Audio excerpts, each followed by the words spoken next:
Hello everybody, welcome back to From CBT channel. Good to see you here on a Wednesday. Apologies about the flights being delayed and cancelled until this time. Today we're going in the Beechcraft Baron 5.8, the newly updated reality expansion pack for the plane. It has been updated in March now and I'm really glad to be trying it out. It has been pretty fun to fly. I've noticed a little bit of a difference in the sounds and a little bit of a difference in the handling performance. I had people comment as well that the REP wasn't really to their taste, so maybe the updated version will be. I only have one for the Beechcraft Baron. I love this plane, I think it's fantastic. So the plan is we're actually going to recreate a route here that I did in the Euro Truck Simulator 2. That's why we're going in the Baron. So we have a little bit of GA today, a little bit of corporate and a little bit of commercial flying. We got to deliver some packages and people down to, well, from Birmingham, United Kingdom down to Rotterdam. And then we'll continue onwards to Frankfurt Airport. She looks stunning. Let's go ahead and get these off. So yeah, the update, I think it's 5.0. I can't remember if it's 5 point something, and it's the most up-to-date version. And apparently this is the version that most REP packs use, which is really great. That they've done that. And following my other stream that I did on it, I did mention that they hadn't updated for years, which is true until this point. So it's been updated now in March. Although they haven't changed in the documentation, it seems to just be tweaks to the actual aircraft sounds and things. So we're going to get loaded up. Let's go ahead and get our weight and balance done. So today we're taking a total of 2 people in the back. And actually when we get to Rotterdam, we're going to be picking up 4 people. So we have to drop 2 people off and pick up 4. In terms of baggage though, we have, so there's already quite a bit on board. We need a bit more than that. So we have got official flight plan downloaded. About 74 kg. I'm just going to apply that for now. And now let's go onto the charts, bring up the flight plan. This is really cool, isn't it? But yeah, the update, I would be a bit more on the ball and talk about it, but I think I've already given enough attention to the REP pack in my review. All we need to know is that that's the aircraft we're flying today. Pretty much the majority of it is Laminar's work though, pretty much all of it. So I don't know what I'm doing here. What am I doing? Output FMS plans, EGBB to EDDF. Now we have got the Rotterdam in between. It should pop up on the flight plan. Whether or not they'll give us a sizzle stars, because we might be able to transition today from IFR to VFR flight for a bit of a visual at Rotterdam, depending on how busy it is. We're in SimHeaven today as well. She's a French plane, as you can tell. And quite an interesting one to fly. I really like this livery, so well done to the people or the person who created it. It's a lot of fun to fly in France with this one, and that's obviously one of my favourite places. I recommended it. So we're connected to the AC controllers. We may have some. So what we want to check here is the fuel, and we want to check the baggage. It's giving us it probably gives us more baggage and more fuel than we want. So 3 packs. That'll be 2 in the back in me included, so I guess that is accurate, and then 63 of cargo, so I guess it was actually pretty accurate to the flight plan. I just needed to add another 10 kg onto it. Fuel wise though, we're going to have a total block fuel 361. Now you know me guys, I like to calculate these things myself, so let's just check the engineering status first to make sure there's no hiccups. We are using SAE low, which actually could be changed now because we're going into the spring of the warmer weather, so we could actually put that back to normal, but we'll leave it just because it's going to take some time to do it. 16 degrees outside, as you can see, it's pretty warm. There's some like economy stuff. I had to reset it. I was having some issues with the system and it actually crashed. So this is how I found out about the update. I tried to fix something on the economy system. The X-plane kept crashing. I then looked online. Turns out there is an update, and obviously that's now working. Although I haven't tried it with the fixing things, so I haven't tried to fix anything yet. 361. Let's bring up the chart, the flight plan for you guys. Hopefully, bring up the right one. So we have Sky Vectors, the old familiar Sky Vectors there. So Birmingham, across to Rotterdam, down to Frankfurt. We go over here to the flight plan. That's just going to tell us what we've already seen. And then on our notepad now. Block fuel, this looks scary and I know people probably don't find it that interesting, but I do. So what we're going to do is go into references on the kneeboard, and we were looking for a cruise today of 5,000 feet. So we'll do it with a recommended cruise power settings. I already know what the settings are. I tend to suggest avoiding this because this tends to be quite inaccurate. It's almost like programmed for the turbo version. Well, I talked about that previously. So there is no 5,000 feet coming up. We know it's pretty warm outside, so we can use standard temperatures. So let's just say 6,000 feet. Going across, so we want the consumption. Now, I already know that it's going to be about... I actually do have my real world checklist here, so I could use that. In fact, I probably should use that, but you'll be burning about 16.5 gallons above 9,000 feet, so 14 is probably a little bit too low.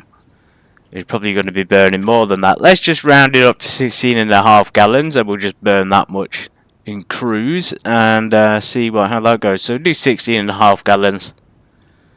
Now we're going to go back over here, 16.5 gallons per hour. Now we've got 45 minutes of reserve fuel. Don't forget your calculator, folks. That's not the block fuel, by the way, so what we actually need to do is we need to take the distance. And let's get the distance of sky vectors, so 424. And then we're going to divide that by 189. So about 2.5 hours. Might be able to do it quicker than 2.5 hours, but we'll wait and see. So let's just round it up to 2.5, won't it, for the hours? So it's 2.5 hours at 16 gallons per hour. So we know that we have to calculate, in other words, you could just calculate the amount of fuel from that. So give me a sec to do it. So 16.5 per hour.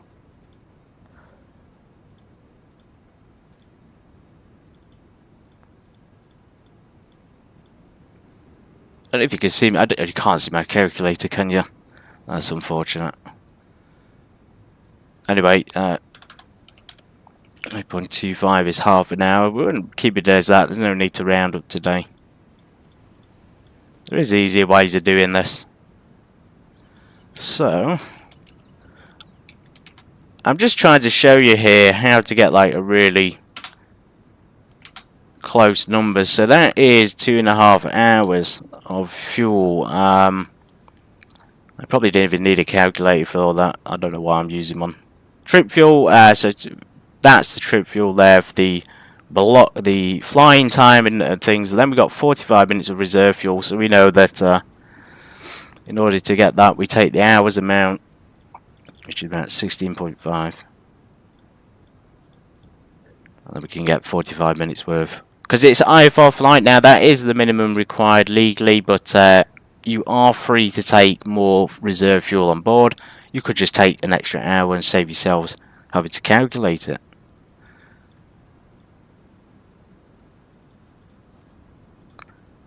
It's a very odd number today. Let's round that up. 0.8, and then alternate fuel. So alternate is not really on the charts, but we can assume that we're going to need at least the same amount of fuel for alternate airports. So that's what we're going to do. We're just going to take that extra fuel. So we're going to say another 12.8, which is 45 minutes. Now we've got taxi and climb fuel. So you can calculate these to some extent, but I would say, you know, let's say 6 minutes for taxi fuel is quite a lot. So you could say 6 minutes. You could say 5. We'll do 6 minutes.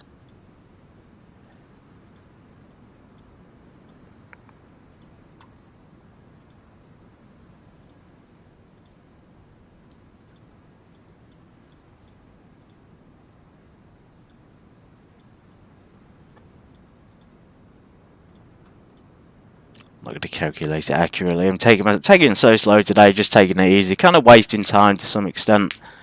Let's just take 9 on that. Now let's take 5, and then we'll take another 5 on climb fuel. So I'm not really calculating accurately, probably because I'll be honest, you don't really need to. You could just use SimBrief's amount. So let's add it all up then. So we got the block fuel there, which is this amount down here.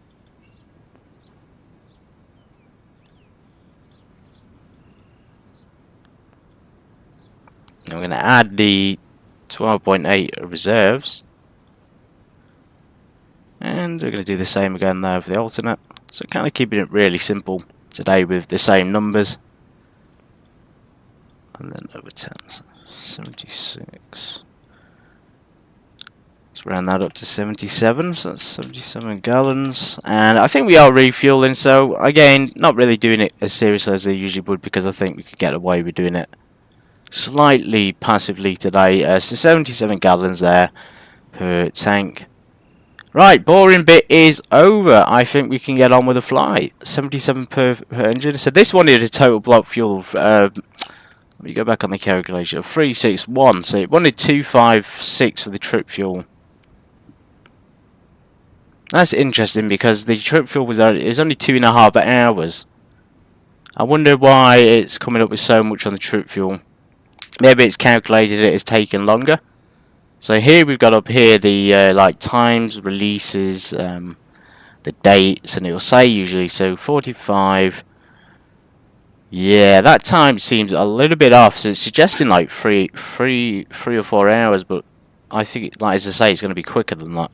That's probably why it's given us a lot more fuel. So anyway, back onto the weight and balance. It needs 77 here. If I am doing this wrong, let me know, because I might have got confused again. Let's just put 39 in each. Okay, that's going to cost us some dollar. Right, let's get in, folks. So we're all loaded. Weigh and balance is done. By the way, if you've noticed, there's not any difference on the stream, but there is for me. So the issue that was causing problems with my computer, and you might have had the same thing, is for some reason my HDR mode had gone haywire, and it was causing the game to look absolute garbage. And it was doing the same to other games, but it was doing it in a different way. So on X-Plane it would be looking like garbage for me, but fine on the stream. Then I tried Euro Truck Sim 2. The game looked fine to me, but then it looked garbage on the stream. So just absolutely wild. The computers have gone sentient. They've just completely messed up my systems. Right, so battery's coming on. We're just going to check the amount of fuel we got on board. We are going to stop at Rotterdam, so we could always do a refuel there. The beacon light is actually already on, so I flew last night for a little bit of practice, and there's no requirement to turn the beacons off or to turn things like the prop sync off. So that's why they're already on. We are going to turn the alternators on. We're going to get our nav lights on, so we are IFR rules. IFR rules do require us to contact ATC and require us to maintain contact throughout the flight. So let's go ahead and do that. Let's pop the radios on. Keep an eye on the battery charge as well, so as long as we don't drop below a certain amount, we should be able to maintain it until departure. But yeah, if you've had the similar issues with HDR, my computer, oddly enough, is capable of it, but again, just some craziness going on there, which I'm not too tech savvy about, to be fair. Which is not surprising, I'm only a humble pilot here. Right, ATC comms. So, we have absolutely nobody online, that's fantastic. Over to the dark side for Foxtrot Romeo Mike. 22.8, sort of pre-programmed in there. It actually does exist in, it is kind of thing in real life as well. Anyway, so we're going to get the fuel selectors on. I don't know if you can see them down here. I have noticed, as I say, a difference with the sounds, and I've noticed a difference with the fuel when the engine starts up and things, and when they shut down. So you'll be able to see that today. So let's go full props forward. Let's check our controls quickly, just make sure they are in fact moving. So there you go, left side is peak fuel flow, and right side, you only have to do it very, very briefly. Otherwise the engines will flood, so avionics need to come back off. You can pull those back, push them forward slightly. We are pretty much ready. Just going to do a quick brake thing down here. Hopefully they fix this issue so it doesn't release too early. Okay, so brakes on, clear prop.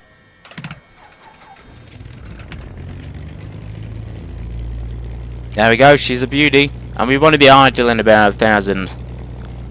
Probably between 1,000 and 1,200 RPM. You don't want to exceed 1,200. Clear pop right.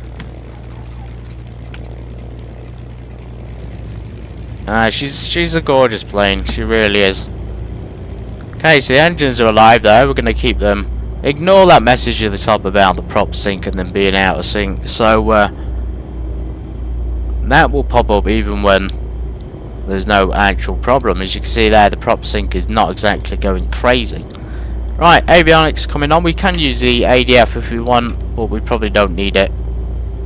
We are going to get our flight plan back up. We're going to enter this route here into Laminar's updated GNS 530. I really enjoy this updated version. There's just a lot more to it which you weren't able to see before. So now you can see live traffic on it. So there's no need to look on the map. They will in fact pop up on this little radar. I'm pretty sure that didn't used to happen. So here we are. So at EGBB, we have got a sit down there. So we go down procedures. And we're expecting runway 15 for the Cowley to Yankee departure. And it is coming up. After the Cowley departure, we're going to be flying on a heading of 153. I'm assuming, so that I think DGK is the heading we're going to be on, assuming that everything goes as planned. I don't think we're going to enter airway, so we enter the destination, so it'd be big, assuming that's Biggin Hill, which is fantastic. Another aircraft based down there as well. For the company that is grown from corporate. So there we go, Biggin Hill. It's even coming up with Turkey, Alaska. I won't ask her, but alright. Conan, again, familiar if you're familiar with UK airspace. These are pretty standard waypoints.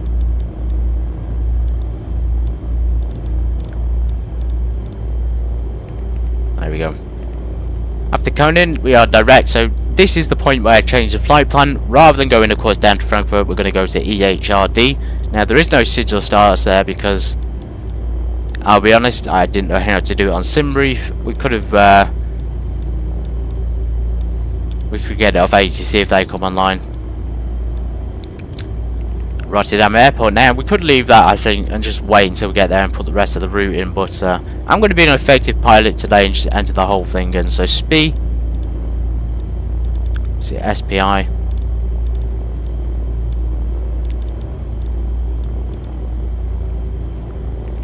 To the NIVNU.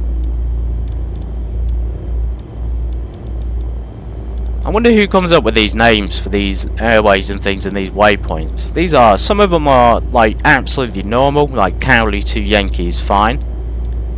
But then you get places like Cock, and I'm pretty sure Cock was on the route and I've deleted it.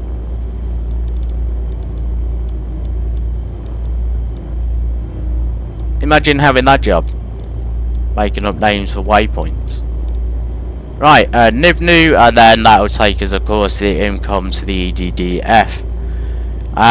Right, let's just leave it there then. That's pretty much the route entered in. We have got runway 15 now. One of the pages actually in this flight plan that people don't use, and they only seem to put the route in. They don't bother with anything else, but there is so much useful information here. You have, you have your top of climb cruise winds and temperatures at waypoints, which is extremely useful. You have your airport weather for departure and arrival, so you have the QNH and things, and runway conditions, and you have notifications about closed taxiways, so any issues there. It's a very useful document. I think people skip over the important stuff. They only ever put the route in. That's fine if you want to do that, but if you want to get everything you need off of it, you can do. It will usually give you pretty up-to-date information. I think there's only been a few occasions where, the fuel is usually wrong, I'll give it that, but the weather's pretty accurate most of the time. Right, the engines are warming up nicely, the cowl flaps are open. Let's pop our taxi light on. We're going to stick the fuel things down here onto crossflow, or crossfeed is the called. I'm going to give it a good old check on the controls. So just adjust my seat a bit because we have got a slight control contradiction, and there we go, we're clear to go. We want to make sure it's going up on the left, up on the right. We should plan our taxi route out here. I'm not too familiar with the airport. Now, I can't see any ATC I can't see any aircraft on the actual map. Transponder's already on standby. For some reason we're still... Hey, that's actually something that I've just noticed. Maybe that's a new thing, but it's now consistent on the transponder, so it will literally squawk your last frequency. So I did an IFR last night. We probably don't need too much power here. Let's go ahead and bring up the charts. I keep thinking, like, what are we doing? But realistically, we have charts available here. Chart Fox free to use. Highly recommend it. Okay, there we are. We got to just determine our positions, so we're kind of near the tower here. And in real life, of course, you may have a tablet, or you might not even have a tablet. It depends on sort of where you are. Right, there's a lot of yellow taxiways there. Runway 15 opposite 33, so it looks like it's going to be Alpha, holding point Alpha 1 via Delta. Let's go then, we'll get going to the runway. So brakes released finally. Welcome aboard.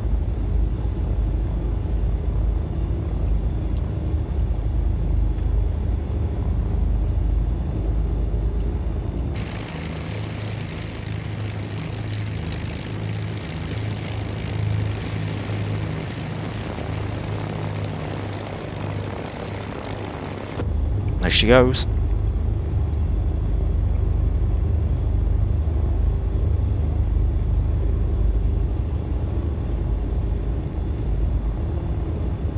Very strange layout. Look at this. They got a couple of windsocks here. Are we going the right way here? Let's just bring up the map again. So I wish we had like a ground movement which was actually shows where we are, because that's not too clear from my point of view. I'm going to cheat. Let's use the X-Wing 12 map. This is what I love about Flight Sim. You can do this and check out spots. So we got other traffic here coming in. Looks like Ryanair and EasyJet racing each other to the final. Yeah, so we are kind of going the right way. We just got to take we're on the opposite side, so we go down Foxtrot, Charlie and then Echo. This is why it's good to take extra taxi fuel, folks.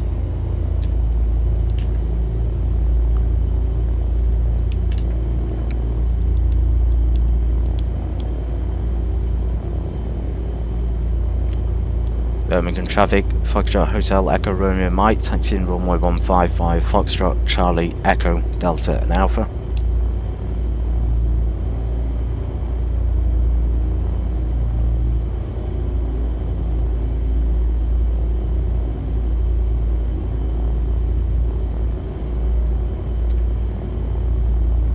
Let's get our strobes on here, so we're going to keep an eye out here because there is active traffic in the area.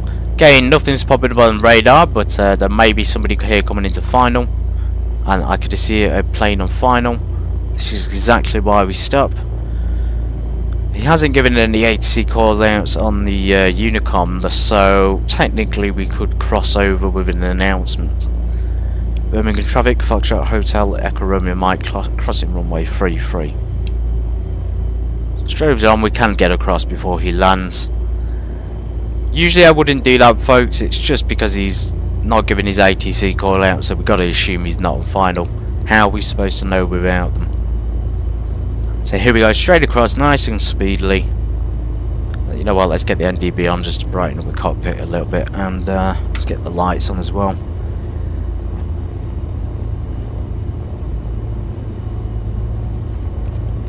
So there, we're actually squawking 7,000, we get the strobes back off.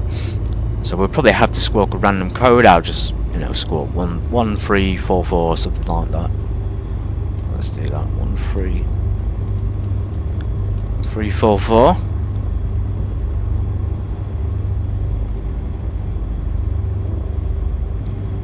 It can always feel intimidating at these big airports. If you are new to the simulation sort of world, this is not even a game at this point. This is pretty realistic. But if you are overwhelmed, my advice is, you might, and I've said it before, you may want to take some time just taxiing around at airports just to get used to the layout. Get used to what all the markings mean, get used to the taxiway sort of feel, because there are many airports, and it's especially true on X-Plane 12, but many of them are pretty bumpy and almost like roller coasters in places. Anyway, there he comes. Is that EasyJet or Ryanair? Ryanair, oh, he's a bit low. Oh, his flaps look like they're falling off the wings. Blimey. Ah, he's down though. He's all over the place, but he's down. Let's focus on our driving as well.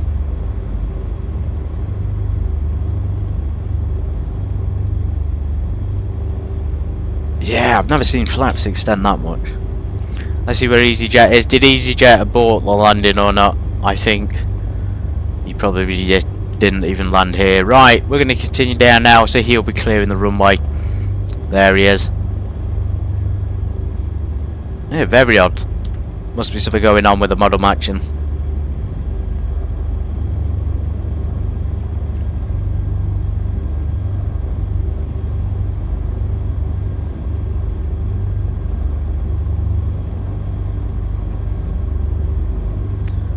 Flight director's coming on. Let's put GA go around mode on for the 10-degree pitch that we need. We could check the yaw damper at this time if we wanted to, but I'll do it when we hold short. The time is, so this is not now accurate because the time in the United Kingdom's changed, so it's now 10 past 2 or 5 past 2. Local time seems to be accurate. Okay, the Baron's going, I say she's going pretty fast for an aircraft that's fully loaded. Almost fully loaded. I say that, but we could probably go heavier on the fuel weight. Handling wise, I haven't really noticed a difference. Maybe in the air she feels a little bit heavier, but on the ground she's still very much light and all over the place. And you do still, they didn't fix it yet, but they updated it, which was the trim wheel having to be at 0 for takeoff rather than being in the green zone, which I found very odd. So 0 is fine, but then there's a green zone there for takeoff. If you have it in the green zone, your plane will pitch up pretty damn steeply. Anyway, credit to them. Let me know what you think about the REP bank. As I say, there's a few people who are not keen on it, and I can understand why. There's certainly work to be done there, and you are better off probably just getting an aircraft which was made well from the beginning. Laminar's Beechcraft Baron is actually really well made, even without the REP back. But yeah, anything like the Airfoil Labs 172, which I do endorse. I say I endorse it because I really like it. I'm not actually paid by them. So don't worry about me trying to sell you anything, folks. Right, this is a long one. By the time we get there, we won't even have to do the engine run up. Engines will be warm.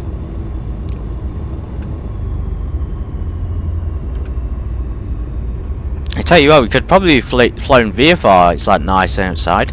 Pretty warm as well. It's almost 20 degrees down here in the old Birmingham. Okay, so here's runway 15. Is this Alpha 1? No, this is Alpha 2, so we're going to hold short Alpha 1. And we're going to do our run up. You notice I'm not using the REP back checklist because it is in fact it's wrong in many places, and there's things in there which is downright dangerous. But funny though, you got to laugh at it. You have got to laugh at it.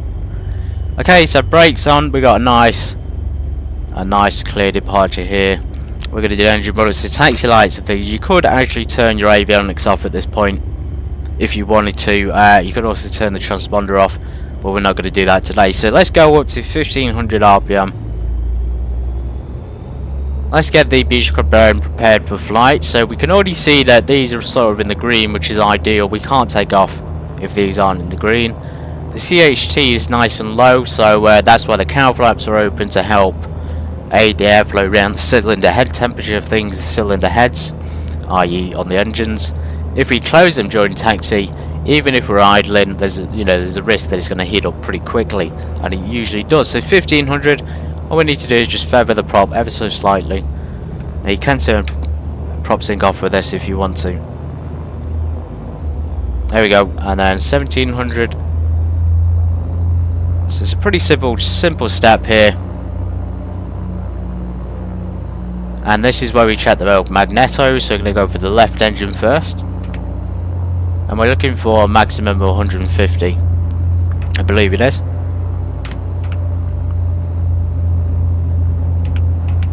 Okay, left engine's nice and solid. Let's check the right. As you can see, I can't assign 2 magnetos to my Honeycomb Bravo, which my Honeycomb Alpha, I'd love to do it. I just saw another streamer demo a piece of hardware which had 2 magnetos on it, and it looks absolutely fantastic. It would really save me a lot of hassle. Plus I love the Baron, I love twin pistons, so it'd probably suit me. So it's 1700, we've done the mags. We actually now need to check things like pitot heats. I'd recommend checking everything like the pitot heats, the window heats, and the prop heat as well. We can also sit the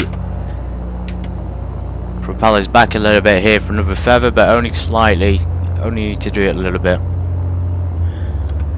Okay, so suction is good, so pressure's quite high. We have a positive charge down there on the volts. You can check the alternators. So right one off, left one up. This is probably why it's a good idea sometimes to turn the avionics off. You don't want an alternator's going on and off with the avionics off sometimes. Avionics on. Okay, so that's clear. So now we go up to the big old 2200. And we're keeping the 9 RPM, folks. So RPM is this one here. So there's she is, 2200. And I'm going to leave it there, so I'm just going to feather those down to about 2000 to 1900 RPM. You see, nice and smooth. There's not too much jankiness today, which is nice. Maybe they improved it. The actual movement of the props as well. So before you used to move them and it would respond pretty rapidly, but now it's actually quite gentle. It might just be that I'm taking my time and really enjoying the beast. Let's turn the volume down. Okay, so that's it. Now you can check the feather for the prop feathering things. I say feather, but we idle them. It's pretty much the same thing, isn't it? That goes back up to 1000. Right, landing lights on, strobes on. Let's make it fun. Let's go for flaps on departure. Transponder to test and then altitude. Let's put the radar on standby in case we do encounter IFR conditions. Well, I say IFR, but IMC conditions. Welcome in, Heinrich. Good to see you again. Hope you're doing very well.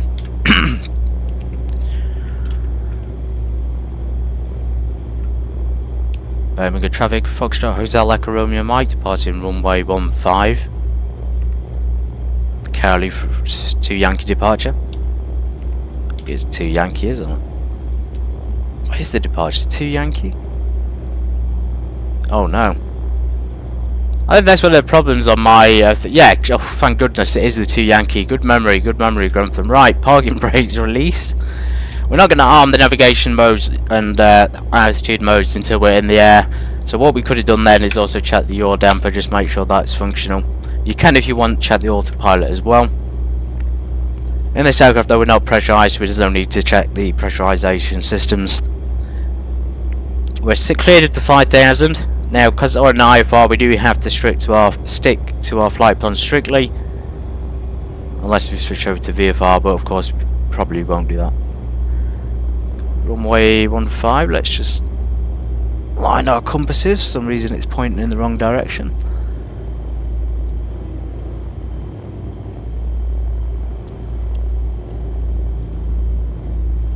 There we go.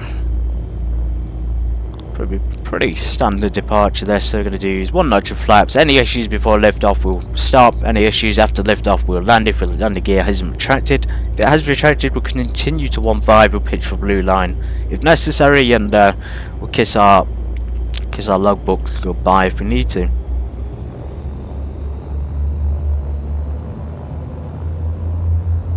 Slowly advance those throttles.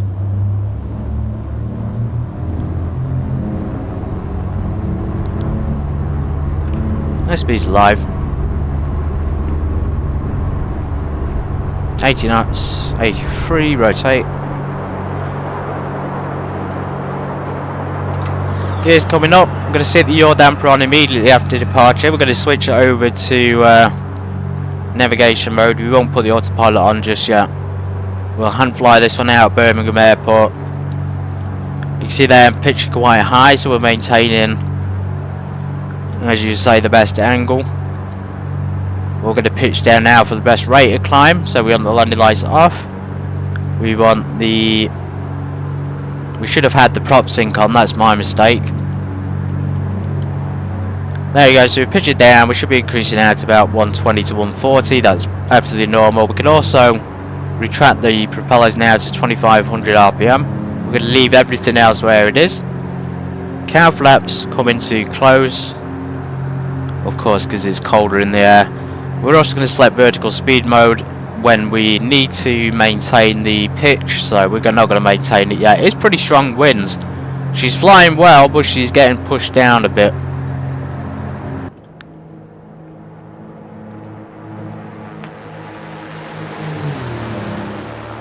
And of course the one thing we forgot is flaps, so flaps up. But yeah, she's getting pushed around. There's a strong wind there coming from the right hand side. We could do with ATIS information, we could do with ATC here to get our weather clearances. Check what the conditions actually are. Again, the flight plan will say it, let's just bring that up during this climb out and the departure. As you see there, the flight director is moving to give us guidance on the departure route, so Cowley to Yankee. Birmingham traffic, Foxtrot, Hotel Echo, Romeo Mike, Cowley to Yankee departure, climbing 5,000 feet. Right, yeah, over here, so again, back to the weather page. And this is why it's useful, so it says 190.15. Pretty strong then, pretty strong for a Baron. She is a twin piston, which means she should be a bit more powerful than a single, but you never know, sometimes it's the other way around, isn't it? Sometimes the twins are usually... Anyway, perfect looking departure. This is actually ideal, guys. So we're between 120 and 140, or 130 and 140 on the speed. We're climbing now with very little input on the controls. We're climbing with 2500 RPM. We are going to slow our ascent as we approach 5,000 feet. SimHeaven scenery is in use today, guys, so it's totally free to download. I want to make an announcement now, but we are probably going to keep this on the channel for the foreseeable future. We are not going to be taking away SimHeaven. I think it's now having very little impact on X-Wing 12 compared to before. Now the X-Wing 12 has been updated, so yeah, look forward to more custom scenery in other cities. Anyway, there we go, so we're about 5,000 feet. Let's pitch down a bit. We do a little bit of a level off turn here, so 5,000 feet. Make sure you get your trim in there, guys. We're going to keep the props and just everything else where it is to let the speed build up. I'm going to select altitude mode and autopilot, so it should follow the navigation now. So as you can see, smooth transition there from manual to auto flying, and that's how it's done. You're meant to have no bumpiness when you transition to autopilot. We are going to turn the radar on, that's why we're going to armed, so we can see clouds ahead. We are IMC rated, we are IFR rated, so we should be alright. Let's bring those props back to 2300 RPM. I'm going to bring the... I was going to say the manifold, we probably keep it full if we're above 9, like if we were high up. We're only at 5,000, so let's just reduce it. Maybe about 2300 as well, and then, you know, the fuel flow. 16.5 gallons. Can it do that, or is that too little fuel for it? I think that's probably fine. It's just usually higher up you would have 16.5, but seems fine in this one. Oh well, we're on our way. So standby to on. Everything else is looking pretty good. One thing, two things I forgot. So the prop sync and the fuel. So fuel should be on for takeoff, and of course prop sync should as well.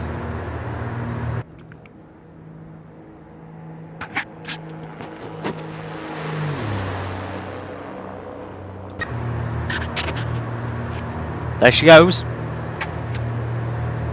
Check out the map down here. She's flying the departure pretty well. I might clear myself up to 9,000 feet. Just make things a bit more effective for the fuel flow. Fuel flow was calculated, again, this might be enough, it might not. I might have done it wrong. So there's the cow. The cow departure is actually, Cowley's really far down south, and there's the CPT. Nothing to do with Grantham CPT, but then Biggin Hill. Yeah, it's a wild route. This is to maybe we're better off just going directly to EHRD, because that's going to take us all the way down south. And I say that because we need to go in like more to the east here, so yeah, let's do that. I'll just check the ATC one more time. So there's 100% nobody online to moan at us, so we're just going to clear ourselves directly to EHRD. As you can see there, we're probably going to cut out quite some distance. Ah, there's the traffic I was talking about. So those like white squares and minus 16 on it. That's another aircraft. Really, really useful data. And cruise speed is pretty much where it needs to be, I think. So if we switch on one of these, they might give us a more accurate reading. Well, they should do.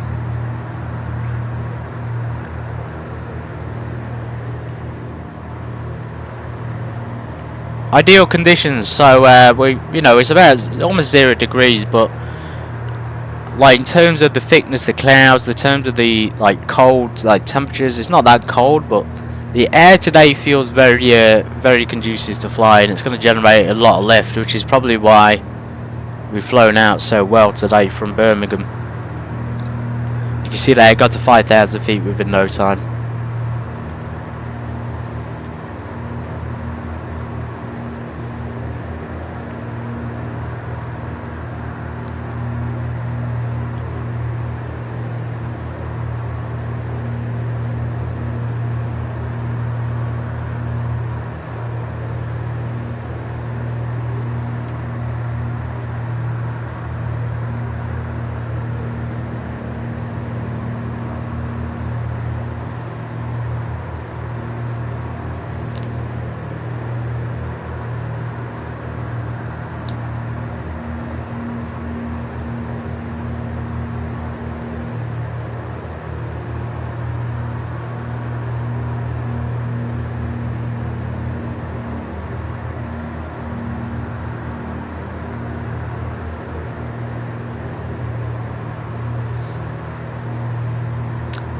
Yeah, everything's looking good. There's not really much to monitor at the moment. Probably reduce the fuel back. I'm just going to go up to 9,000. Let's do it. We'll use the autopilot for this one. So we're going to put the props, the manifold full. We should probably push the props now to 2,500 RPM again, and we'll use the VSI.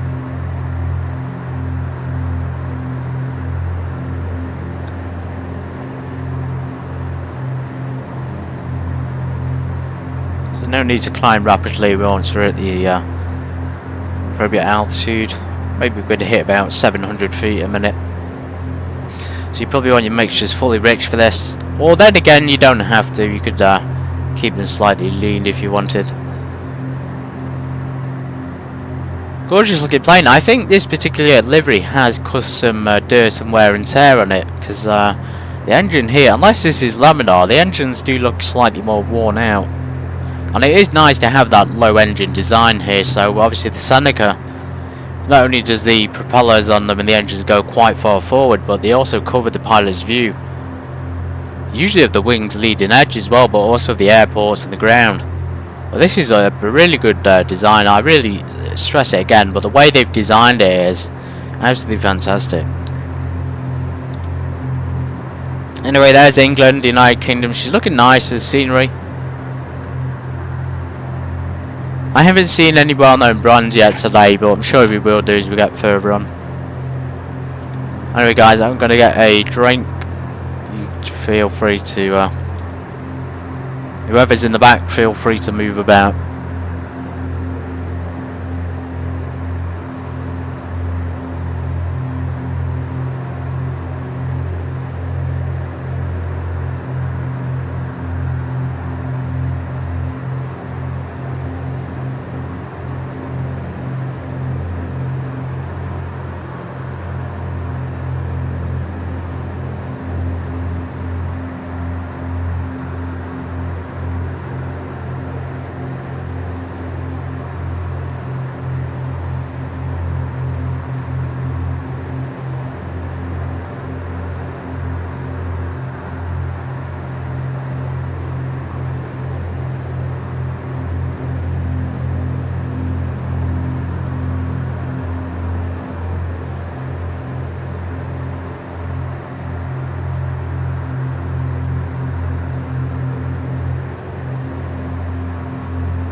I just had to think about it, folks.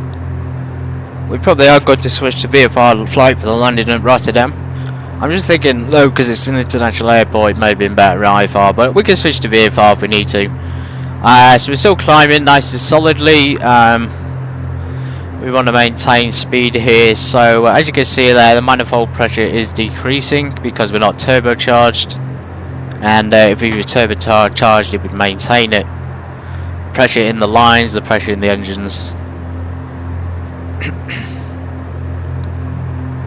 As you can see though, miles faster than the Piper Seneca. I don't know, I mean, I appreciate people like that plane, but I don't know why people think it's so fast. Maybe it is in real life, but in the game, and even in real life, it's still slower than the Baron. The Piper Seneca wouldn't even be at this speed at this altitude, especially in the climb, but the Baron will be, you know, 30 to 40 to 50 knots, sometimes faster than that on indicated airspeed. 8,000 feet, right, we should be on standard pressure by now. Thank you for telling me. Sky's looking clear, radar's clear, but again, we'll keep it on just to be on the safe side. This is going to give us a more efficient fuel flow, and it's just going to help. It's just going to help get above some of that roughness that was down below. I can't see anything important down there. Birmingham's just off to our rear end. 9,000, we're going to prep the level off. So if you're using autopilot, it's pretty simple, and you know, the Honeycomb Bravo is fantastic for doing that. Once you've got all of them signed, you can just change the autopilot settings on the go, and it's super easy.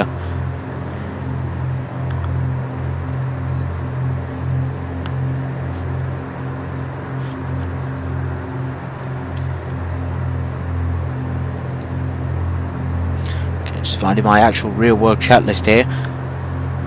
I can't even bother to get it out of the drawers, folks. What is it coming to? What is the world coming to? Right, 9,000. Are we going to have to do anything else? CHT is pretty good. There's not much to monitor. There's not much to monitor in this cockpit.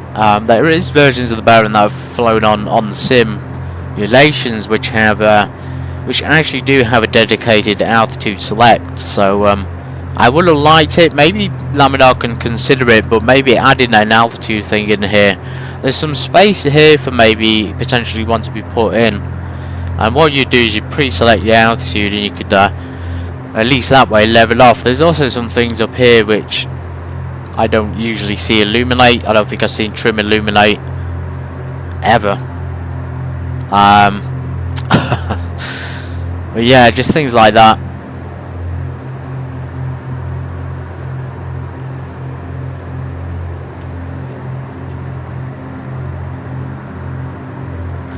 There's a feet, we level off, so now we can keep the manifold where it is. So of course it's not turbocharged, we keep it full forward. The props could stay where they are, or you could put them just 2600 RPM, it's up to you. I think it's 9,500 feet and above, it would be at 2600 RPM, and of course then we lean at 9,500 for 16.5 gallons, but we'll do it at 9,000. You see that the EGT is rising? That's pretty normal. And we'll let the speed build up. So the issue here would be maybe if there was too much speed, maybe we would have to pull the manifold back or the props back. I'd say do the props first, don't bother with the manifold. As long as we don't go above you know, 100 maximum speed there, about 200 knots.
EHRD, Rotterdam The Hague. The Hague. High pressures, 190, 10 knots. Cavet conditions. Not cavet conditions, what am I talking about? Pretty strong winds, I guess. Visibility is good. 18 over 4. So yeah, it's getting in there, guys. We're getting into summer. We're getting into the hot weather.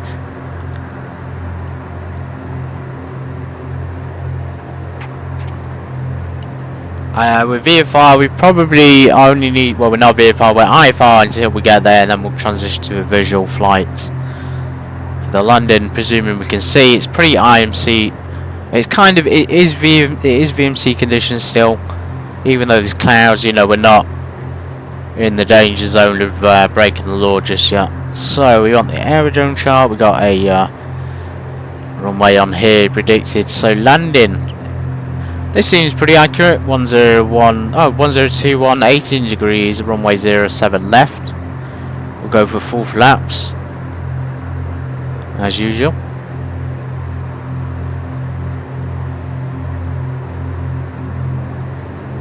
Okay, so you're coming up 06 rather than 07. This is normal as well, the next plane 12, and something that may or may not be changed in the future, but the runways may be off by 10 degrees. It's strange. It'll say 07, it'll say 06, because they're not it's not updated correctly. So 07 left. Oh, of course, that's me being stupid. Excuse me, everybody. That's for the flight plan is for Frankfurt Airport. Any of you keen-eyed plane people spot that? Well done. That's why it's not the right one, but still the same thing happen. It does actually happen where you'll have a runway that will be like 07 left, and then you'll get there and it'll actually be 06 or 08. It's one of those things with X-Plane 12 that actually does happen. So keep your eye on that one, guys. You might think you're at the wrong airport. In our case, we were, but it can still happen. So here we are, 2199 compass swing area. It looks like this would be a simple 6006, presuming we're going to land at 06 based on the winds. Then we're going off at Victor 4, taxi back via Victor. There's no need for us to do a... Oh, actually there is, isn't it? We're dropping 2 people off, we're picking 4 up. We'd probably have to put some more fuel in, so I think we undercalculated the fuel a little bit. In that case, we'll go down Victor towards... We don't need to go to a stand like an apron for here, so we can go to Alpha and just stop there for a couple of minutes.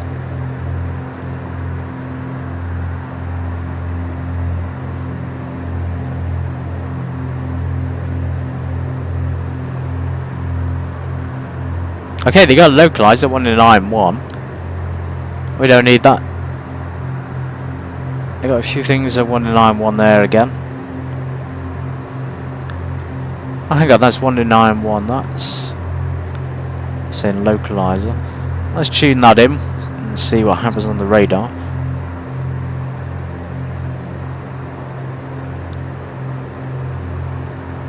So it should be popping up on this thing down here.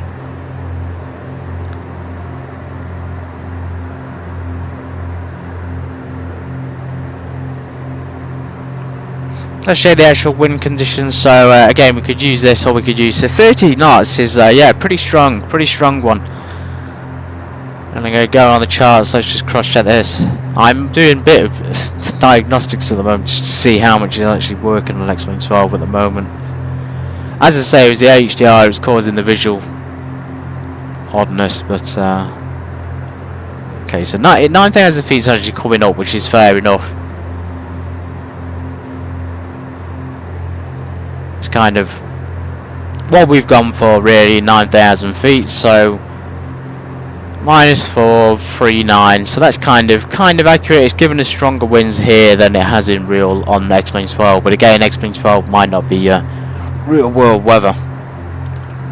Even though it is, it might not be 100% accurate.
While we're on the cruise, guys, to Rotterdam, we basically take an actual look at the update that's been provided by SimCoders for the 5 point whatever it is for X-Plane 12. Now makes the Beechcraft Baron 5.8 REP compatible without crashing. I'm assuming that's the reason they've updated it. So here we are, we're on the hyper-realistic X-Plane software. I doubt that. Let's laugh now while we can.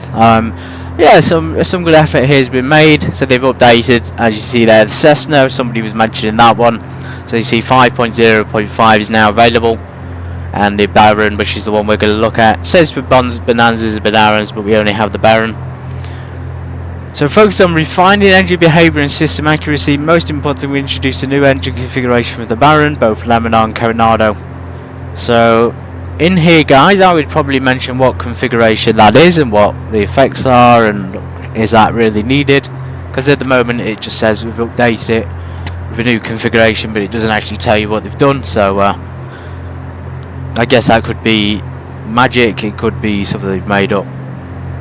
As always, the update is free for all rep users. You can install it. So I don't recommend this updater, and I'd actually recommend avoiding it unless you want to have your system and your X-Plane 12 installations and add-ons messed up. If you want to do an update, guys, the best way to do it is go to wherever you got the aircraft or add-on from and update it that way. As you see there, I'd recommend doing this one, so downloading the full package from X-Plane 12 store again, and it'll be free if you've already bought it, of course.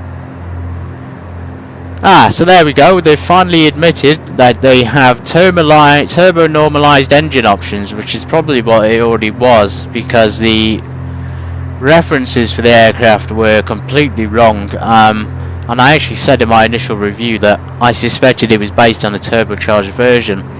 But now it's saying it's turbo normalized, so the Baron was never turbocharged in the first place by Laminar. But the REP pack seems to treat it like it is, and now they finally admitted it, that it is in fact turbo normalized. Now the third of aircraft to receive the REP version 5, okay, so we're getting a lot of talk here, but we're not getting any information of what's actually been done yet. Significantly improved engine model, okay, and in internal physics, and reworked several core behaviours. Engine response, wear, thermodynamics and overall realism improved substantially compared to previous versions. So again, just not being specific about what they've done, but they're just saying it's going to improve things. So sounds like an advert for a beef burger or something, doesn't it? Now choose between the standard normal aspirated Continental's IO550C and the turbo normalized version based on the Tornado Alice turbo system. So I mean, my recommendation wouldn't have even been bothered to be doing that, because it's not a turbocharged aircraft and it's not in X-Plane 12, so why would they feel the need to do that? My advice would have been to fix the checklists and to have the checklists be more accurate and realistic, because the checklists and the references that are currently included are not very useful because they're very inaccurate, and I did mention that previously, so I'm not going back on anything I've previously said. I have already pointed this out. There's no need for a turbocharged version. If I was them, I probably would have added a pressurized version to allow you to pressurize the aircraft, but it is what it is. No longer limited to the stock configuration. Instead, you can select the engine setup and fix your mission profile using the REP's maintenance window. We can't use that in the air, folks, but I will show you on the ground when we get there and see if we can change them. We're not going to change them, of course, because we probably have to pay for it. When you choose turbo normalized config, so rep simulates the correct high altitude behavior. So that's probably because he's put the wrong references on the references thing of the checklist, which is probably why he's added the normal turbo normalized version and said it's turbo normalized, because rather than changing the numbers to fit the aircraft he's already released it for, so he's now releasing, or they're releasing, a turbo normalized version to fit in with the references that are already released, which doesn't make sense. Of course it does make sense, because now they're trying to cover up the mistakes and trying to make out as if they actually know what they're doing, but the reality is, I think it's clear to anybody who owns the REP that the only thing that comes from this that actually is any use is the economy system. At the same time, engine management becomes more demanding. You must monitor it carefully and manage mixture and power correctly. Turbo system, you always have the correct reference. Yeah, so the text-based engine monitor now shows TIT whenever a turbo system is active. Right, so that's unrealistic as well, because when you fly you don't have imaginary sentences popping up in there. I know I'm being harsh, but realistically I'm just not that interested in what he's got to say or they've got to say. It's good, but it's not. You're not going to have a window pop up or anything pop up in flight to tell you these things, so why bother even adding them?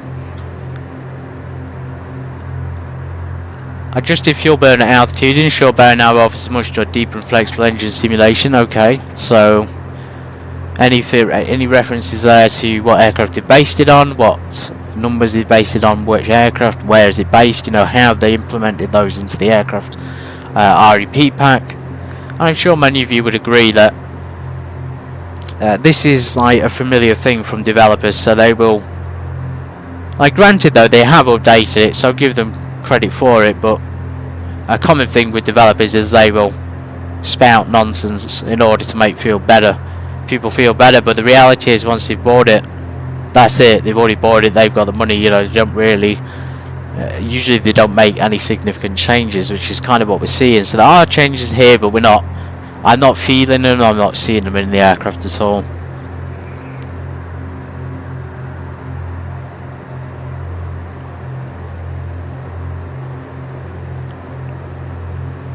Tip tank inspection windows now correctly display the actual fuel level, including visible liquid sloshing inside the tanks. So that's not on the Baron. The Baron 5.8 on X-Plane 12 has, that's probably on the Bonanza, isn't it? Let's go down, let's skip the Bonanza bit. Looks like the Baron update. Yes, that's the other aircraft they have.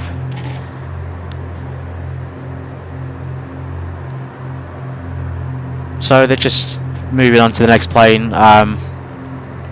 Introduced a major internal overhaul. We continue to polish the platform. So again, it's all Laminar researchers' work here, and they're not actually doing anything to the plane differently. They're just changing a few things and tweaking a few files and changing engine parameters to some extent. But I don't even think they're basing it on the real plane, because from what I've seen in the actual files, there's nothing there, no real world references in there to any real world planes. Anyway, I can't be bothered with that. So it is updated. Whether or not you're going to like it or not, I don't know. Whether or not you're going to purchase it, I don't know. I actually don't recommend it. I just say stick with the default Baron. There's actually a good Seneca available, which is twin piston. You can also get other twin pistons available, which come with correct references and correct charts. I do like Just Flight, and they do a Duchess 76. Which is obviously going to come with a standard set of Just Flight materials, which are extremely useful. Like the checklist will be accurate, the references will be accurate, and it will be built pretty well from scratch.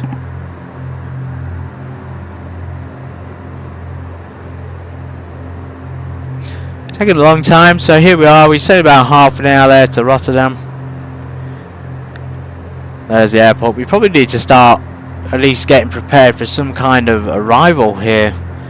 So let's go back down to see 5,000 feet. We have got other traffic and we're quite high up. So let's go, we'll reduce our props down 2300 and just see how we go on the descent.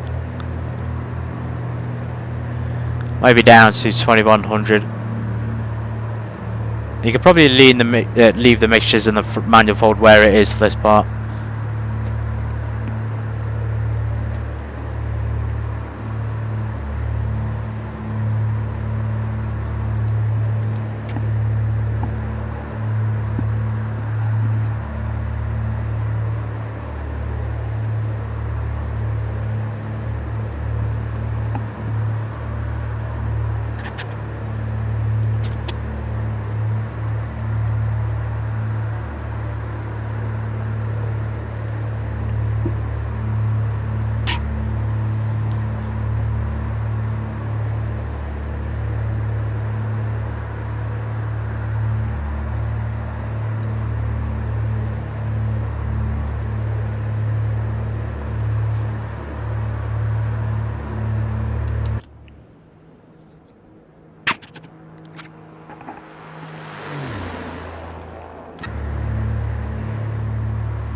And we got transition level, so we can look at the waypoints here. We did go direct to the airport. If we continued on, these would have been the waypoint winds and temperatures.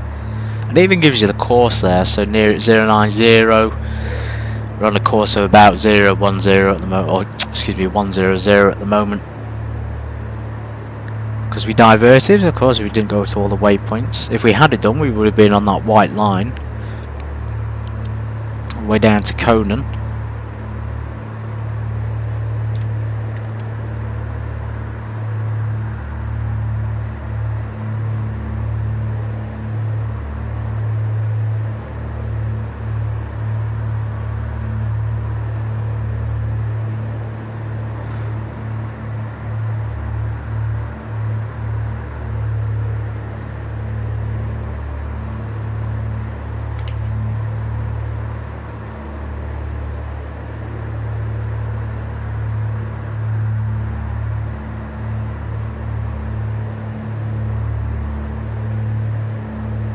Hey, look at that, wind's changed direction, so it's coming from the north before, now it's going up to the north, from the south. 25, 30 knots, it's also getting a little bit calmer as well. And we're going to be flying over the, into the Netherlands here, so we're going to be seeing one of the few places that actually has oil rigs. As you can see down there, we flew to Ostend, Bruges last time in the Citation 525, that was a nice airport. But yeah, this is unique.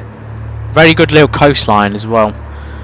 And as I say, flying over Amsterdam, maybe we'll see some in Rotterdam, where you can see all the houses along the water and along the river where people live. Expensive to rent out, but they look fantastic on the game at least.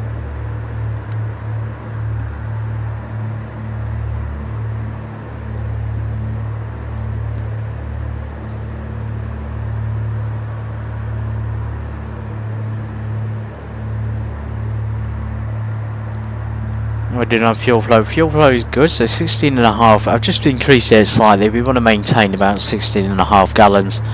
In the descent like this, the manifold would usually keep the CHT high, but when you reduce the RPM like this, it can in fact cause the CHT to drop. And there's a thing about CHT in the Baron, so I think it might be the same with most twins. If you keep it below 150, you can't do it for more than a couple of minutes. Otherwise you'll have issues. I think the concern there obviously could be ironed out by increasing the RPM in the manifold.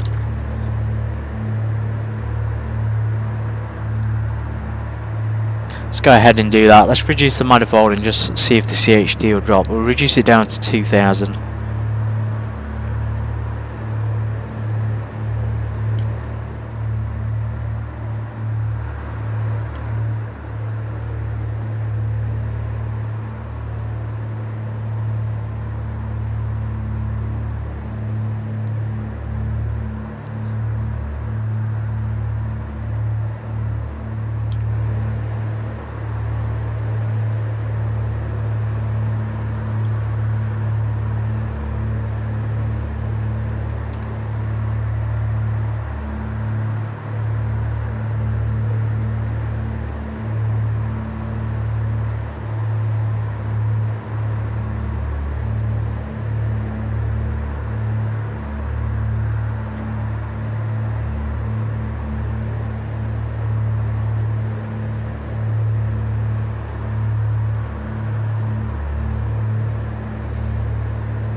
Okay, so CHT is dropping.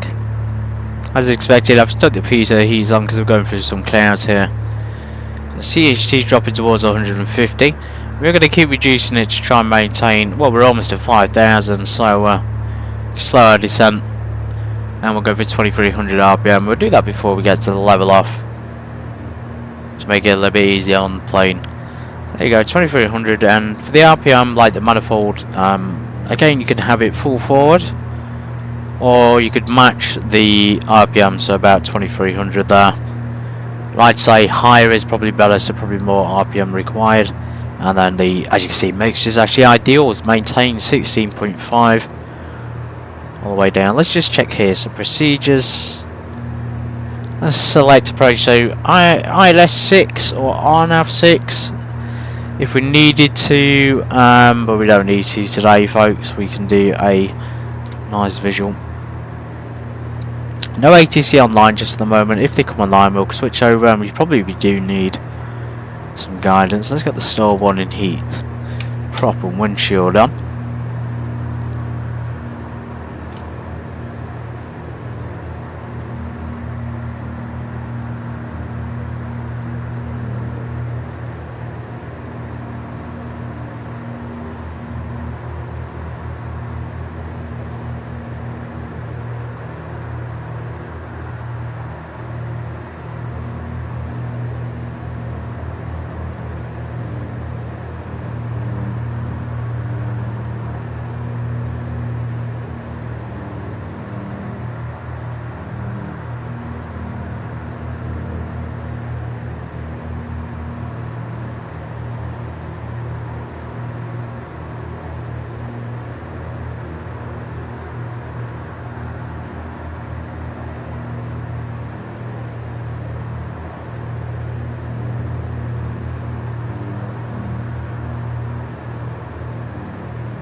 This is going to be interesting, isn't it? A Barrett flight. Who would have thought that trying to mimic a Euro Truck Simulator 2 route would have been so difficult?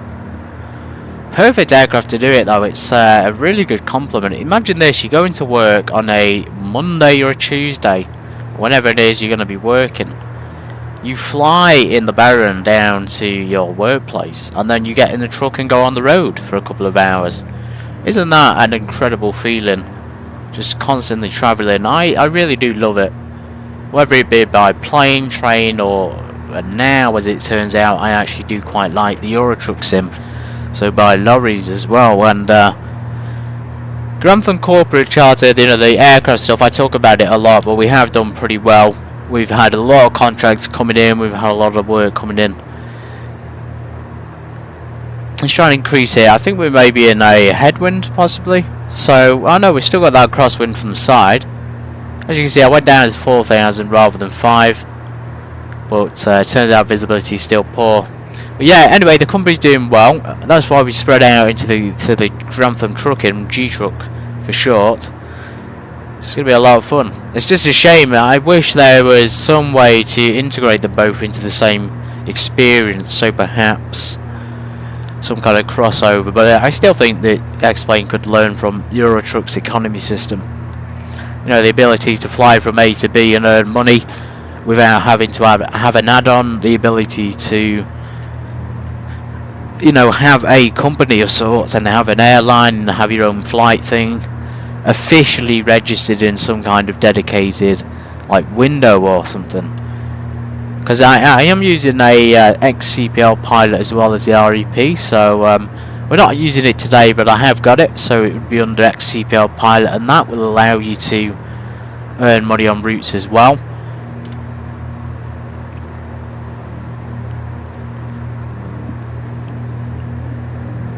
It seems, I think that's probably the weakness in flight sims, is that if you want to have that economy side and that flying for airlines and your own business sort of thing, you have to go with something external, with an external app.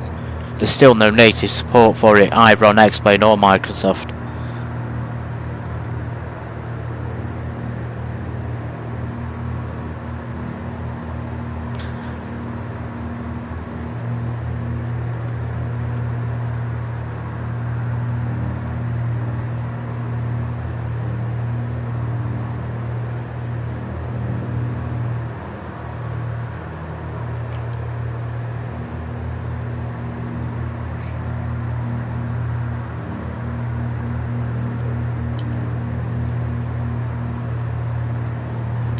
Okay, ATC is in the Schiphol Airport region. We're going to be slightly south. There's a few aircraft at Rotterdam as well. We have got a BE20 going to Rotterdam Airport, and we've got a few other Cessnas there that have departed.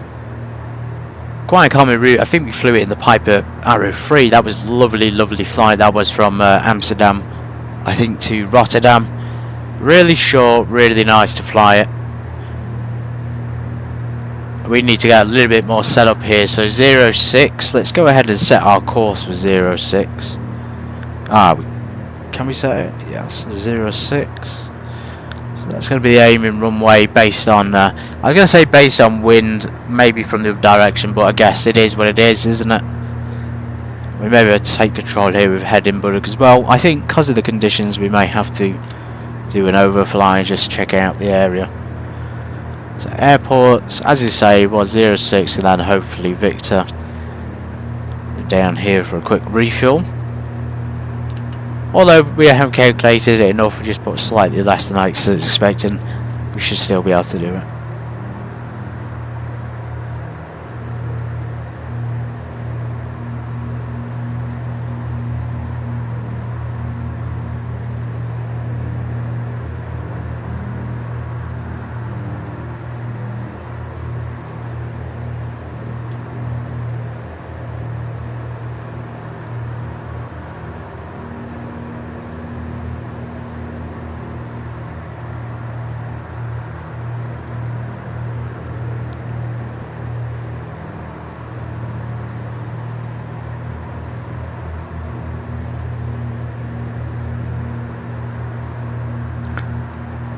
Transition altitude, let's see if we can see it. Ah, we can't see it. So there's the busy Schiphol. We're just a little bit down the road here, so we do have this tuned in. It's a different frequency, so 110. We'll tune that in anyway. 06 we're not going to use. We'll tune the ILS, but I was just going to say we'll try not to use it.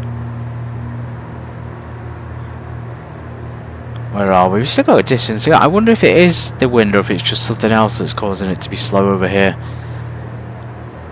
Let's go down to 3,000 feet.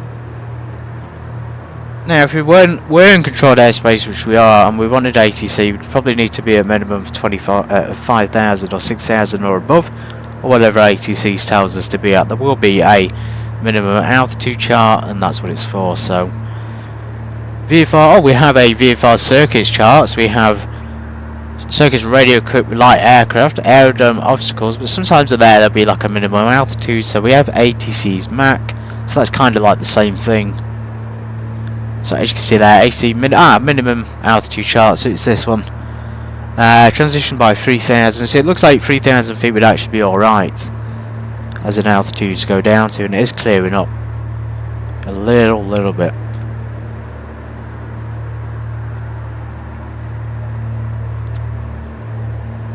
Yeah, so 3,000, good guess. It's sort of like instinctual as a pilot. You do sort of know the numbers without even seeing the chart sometimes, which is lovely. Yeah, there's the 110.4, which we've now got tuned in. And you can see there, 3,000 on the outer, and then 2,000 on the inside. It'll probably be 2,000 for the approach. Transition altitude, so sometimes they may say it on these charts. So there it is, transition level is 3,000 feet. At which point we'll set the Q&8. So again, the charts here may be accurate. It says 10121 on there. But then on the map, if we look at it here, 1018. So we'll go for the 1018. We'll set it now.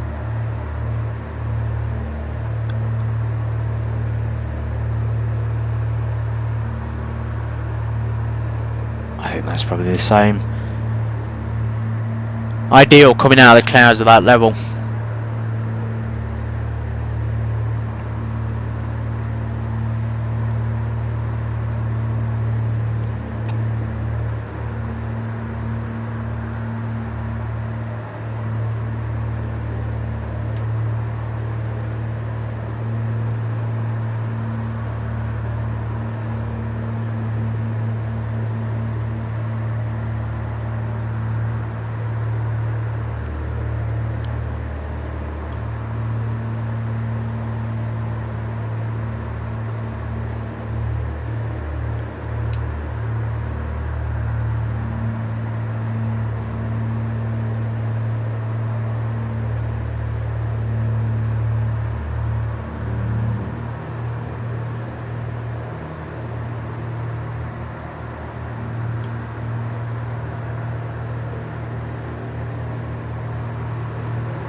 Right, let's go over headed mode here. I'm going to change this from GPS down to navigation 1 for the vertical for the V-lock. And that should help us guide us at least, because I think it probably will be IMC conditions, so we're just preempting it. I probably don't need the prop or the windshield heat on. I don't think the windshield heats in the it works in the Baron. I'm pretty sure it doesn't. I tested it out in the past, and there's no actual parameters or any readings coming up for it when it's active.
Turns out that BE-20 has landed on runway 24. That's the one we need to land on as well. Looks like he's gone in for a potential circuit. So it says he's come from... Oh, he is VFR conditions, so whether or not he's using real weather, I don't know, but that's good. Gives me a bit of positivity there, that it's going to be clear. He went from Swansea, so yeah, he's come down sort of like a left-hand circuit there for runway 24. Like, all his route says, I mean, it's really nice to see a clear route, but it just says VFR on it, so... we could probably do the same thing, actually just switch over to VFR and join him. Let's go ahead and get prepped then. So a little bit off course here, let's go ahead. We'll keep walking our IFR code because we want to. Now let's try and select an approach here. So approach runway 24.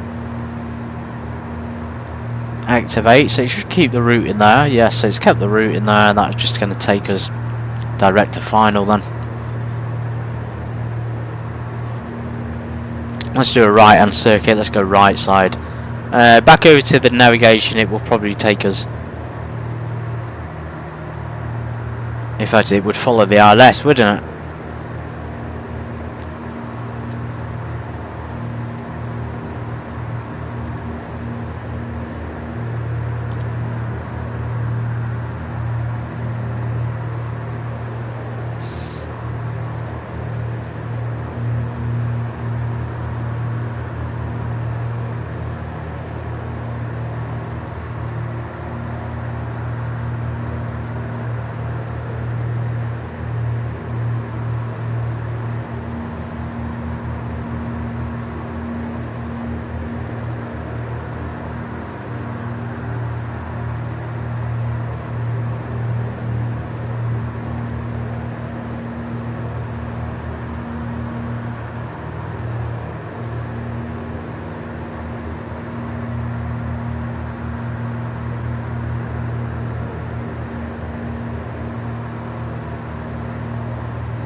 And we're back in clouds again. Great. Look at some of these fidelity here. I think they visually improved the Baron, didn't they? The 12.4 has definitely made things a lot clearer to see. Now that HDR issue's gone, totally. If anybody does have any ideas about why HDR might suddenly start to cause issues, then let me know, because before that I was using HDR and it actually looked pretty good, but then it just went completely haywire. But now I've turned it off, things looking A, normalised on my point of view, and B, normalised on the streams, which is great. So hopefully when we get back into the Euro truck thing, we won't have a washed out colour again. We're within range. We've got the ATIS, we've got the QNH. We haven't got the ATIS, but we've got the QNH, we've got the wind conditions. We can see how bad it is. We should be able to see Rotterdam Airport soon if it clears up. We can see the land ahead, I think. Just off to our right hand side. Let's change the course there to runway 24, so the opposite direction.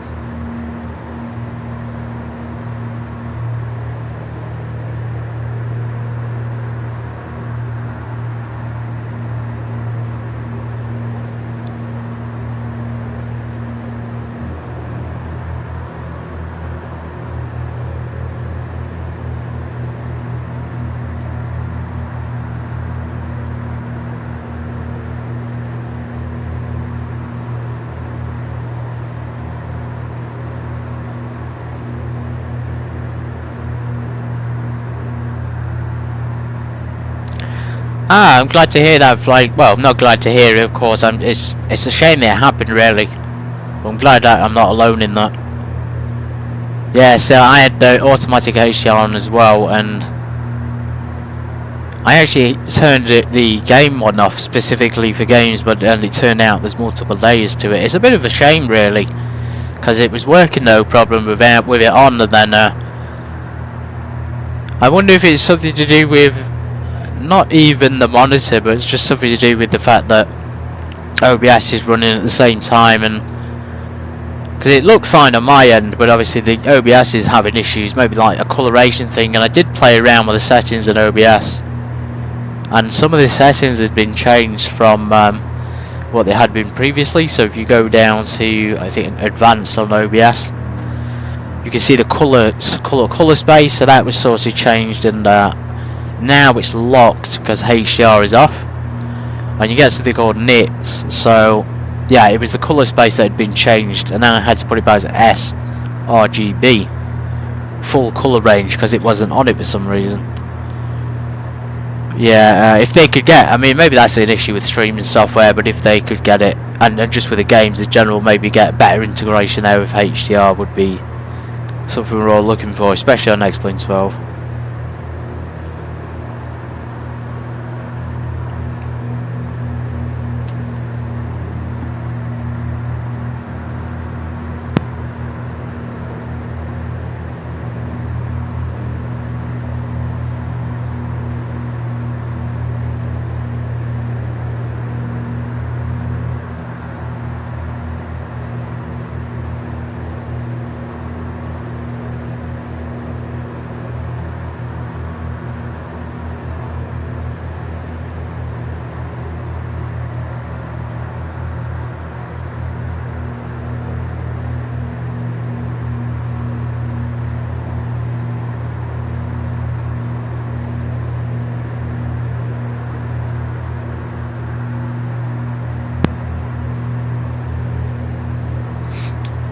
Expecting the ILS runway 24, I guess. Let's just cheat and use this map. Let's make it a little bit easier.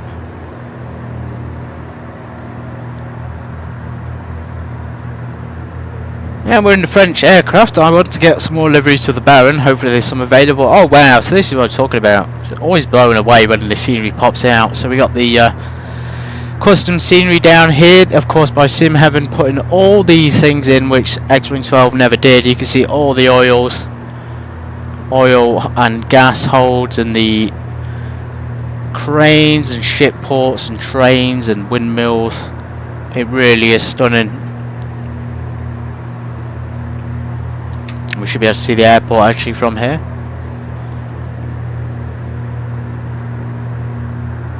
And just like, isn't that amazing detail?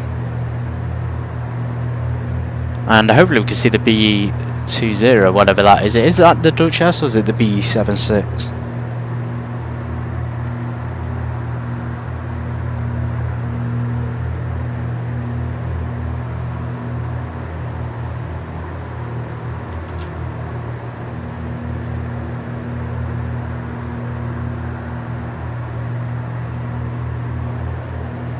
Look at that, they've got tons of it, tons of reserves.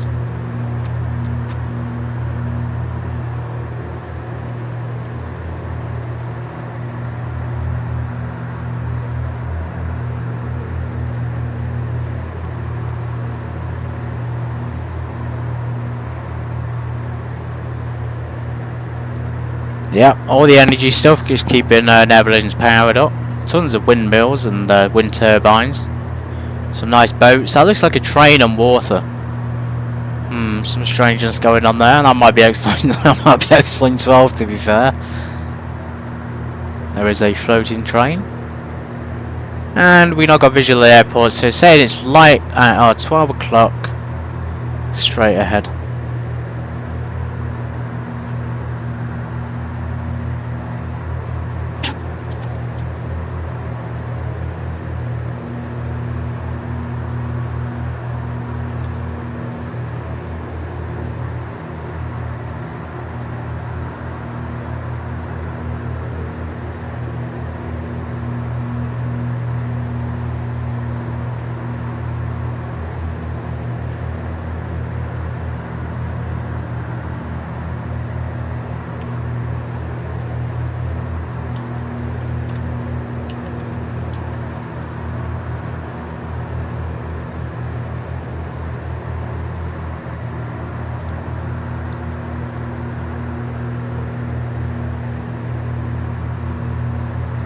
Okay, nice. So we got single, let me read that.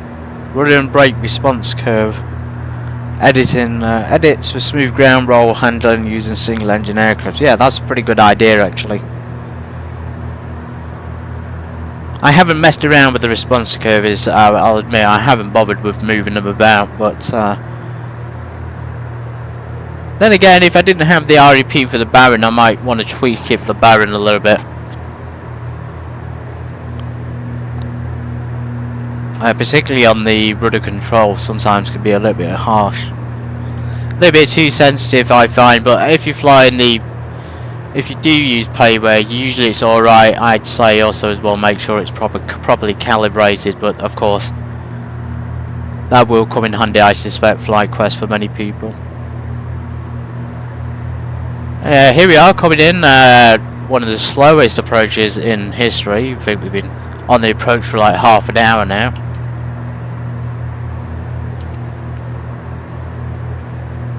It's the wind, is it? It's got to be the wind. Right, there's the runway off to our left. I'm just going to fly this thing and have a bit of fun. We did in Gdansk, in Poland, so we might as well now. And is that the airport? Yeah, so there's the runways. No, it's not. Worst pilot in the world. So I can see the Rotterdam off in the distance, the city. So much for needed 2020 vision, guys. It looks like I'm partially going blind.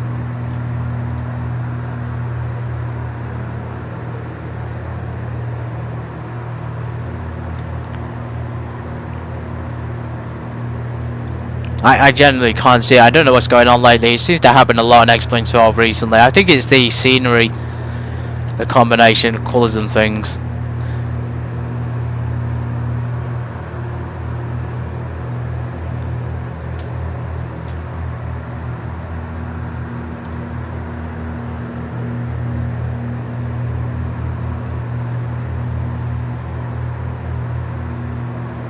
Okay, there's the runway. Right, we're going to do our landing lights on. We're going to do like an extended downwind checklist here. So we're at 3,000 feet. We've got landing lights on. What we're going to do, we can get down to final is we'll turn the, let's turn the pitos and the anti-ice off now, but we'll turn the yaw damper off on final. Autopilot's already off. We probably don't need it unless we want guidance for the ILS. Rotterdam traffic, Foxtrot, Echo, Romeo, Mike. Downwind runway 24, full stop landing, Rotterdam traffic. Right, we're going to reduce. I'm actually going to do it a little bit strange this time, so I'm going to reduce that manifold down and just try and get a little bit more closer to the runway here. So let's bring it back to about 2,000 and we'll bring the mixtures to fully rich. We'll keep the props where they are.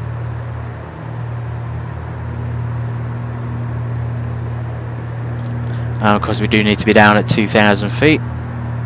So let's start our descent. We can reduce the props down if we want to, or we can reduce the manifold. So probably at 1,800 might be better. I will be giving this more of a chance in the streams and more streams on the Beechcraft Baron now that the REP is updated, but I can feel the biggest change is in the handling. Maybe it's the same, maybe it isn't, but it doesn't feel as responsive. It feels less responsive, but still pretty heavy, so you can definitely feel the weight of it. Now, if you are using Honeycomb Alpha, like me, then you're going to have to contend with the springs. So spring loaded. It's not actually force feedback, but it feels very, very much like a force feedback yoke. Anyway, there's the downwind, so we're actually going to do really, really well on this. So 2,000 feet is coming up. We'll just maintain speed where it is on the manifold. So we'll bring that, in fact, let's bring it down to about 1,600. We'll put the props fully forward. So we should have a nice smooth landing here.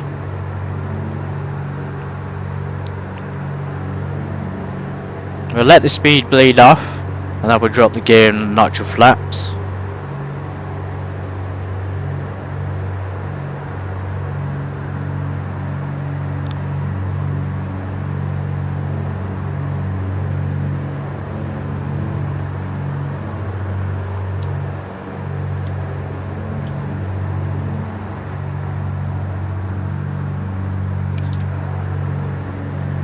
little bit too fast here.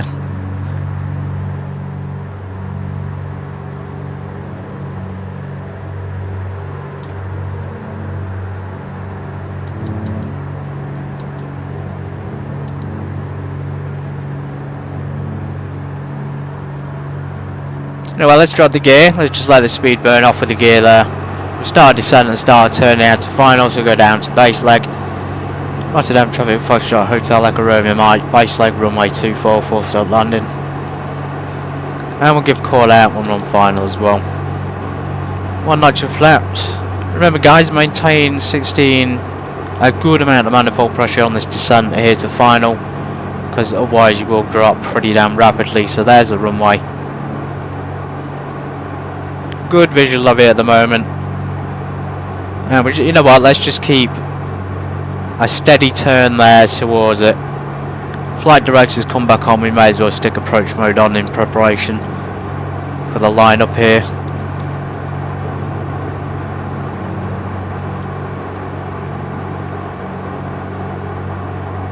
Oh yeah, strong winds coming in. There she is, nice and high as usual. Crosswinds, strong crosswinds. So now we're on final. I'm going to turn the yaw damper off. I'm going to drop the last notch of flaps. And we're going to make our sweet way down to runway 24. Not the best alignment there, I'm not going to lie. Probably better off not even using the flight director. You see there, we needed to maintain a high manifold, fairly high manifold to maintain this altitude, because otherwise it's going to drop. Rotterdam Traffic, Foxtrot Hotel Echo Romeo Mike, final 24, full stop. So there we are, nice and lined up.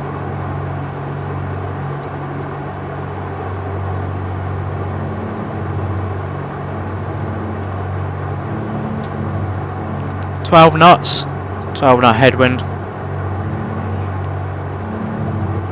Oh yeah, she's getting pushed about. We haven't got a wind shear indication of this, so we have to just keep our eye out in case we start to sink. She's getting pushed over to the side. Keeping that power in.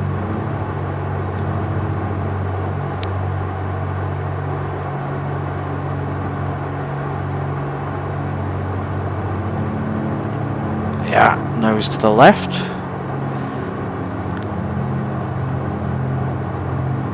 Slightly off centre line.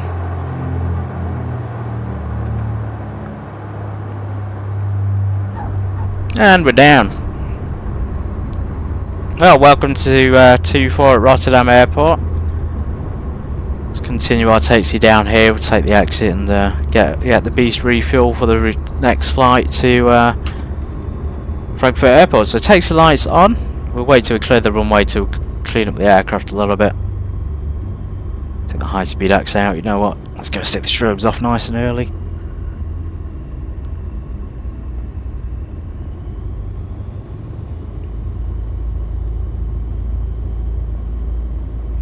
Transponder can stay on mode Charlie, so mode Charlie would just be on mode.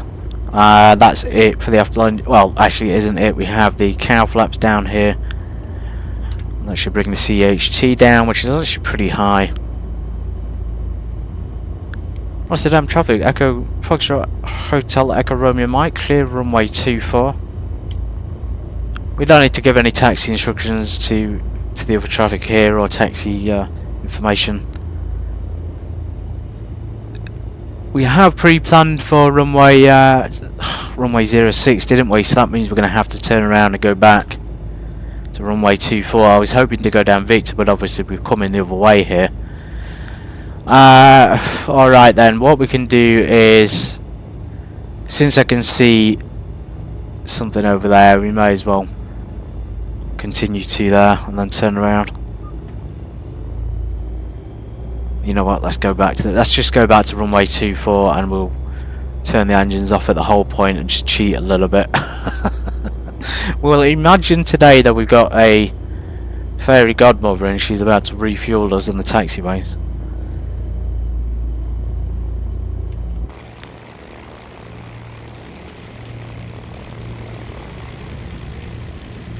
And of course flaps up for the taxi. That BE220 is here somewhere, amongst the absolutely gorgeous scenery. There's of course, there's GA right off to our right hand side. If we do continue, the rule obviously is not to fly in the yellow. We're pretty much pushing yellow now. We only need probably another 10 gallons in each tank at the most. And then it's onwards to EDDF. We could probably go back to the flight plan and just do direct to that now. So, or we could enter the waypoints as we've been given them in the flight plan. Let's transition to VFR flight. So 7,000. And hope that Frankfurt's clear, but it isn't. Frankfurt's usually quite bad for weather. Usually cloudy.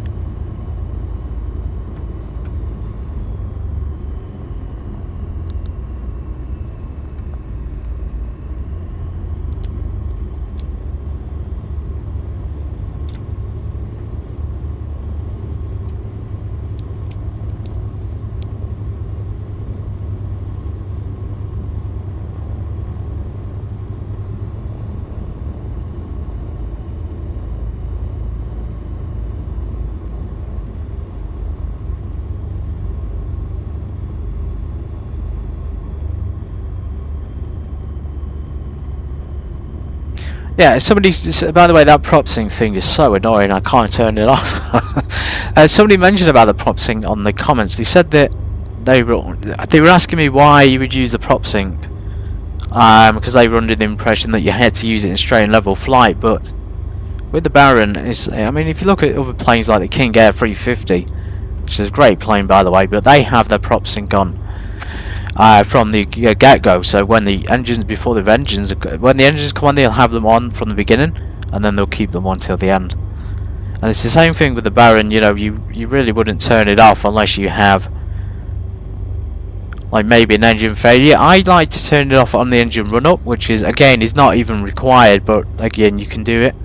But if an engine was to fail, for example, I can't imagine there being a benefit of having prop sync on at that point. But yeah, the chat list is giving me instructions to keep it on throughout the entire flight, and then there are certain phases where you turn it off. I don't know why people think you need it on in straight level flight. I think that's just a misconception. Right, we're going to do a little bit of a cheat here. So avionics off.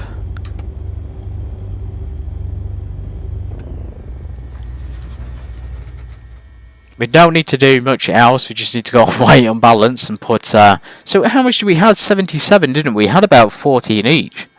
I put 14 each, which is about enough for the trip. And we're left with 15. Maybe we've burnt too much. I mean, we were burning 16.5 gallons per hour, so I'm not really sure how we burned through that much fuel in 1 hour, 2 hours. Less than 1 hour of flying, probably. Let's crank it up to 25. We don't, as I say, we don't really need that much. Let's just check the economy thing. So we got, obviously refueled was 224. We earned, yeah, 1 hour 17. So we burned through more than 16.5 gallons. I wonder if that's an issue with the REP pack, because it's not burning the right amount of fuel. Leaned it to 16.5 throughout. Anyway, so 1 hour 17 apparently burns nearly all your fuel is $645. 64 feet a minute for a landing. That's really, really good.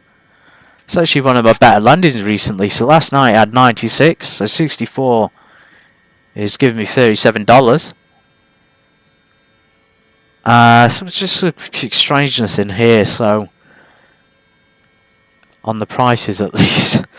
For refuel then, of course, 247. So we're still in we're still in to some extent in some profit.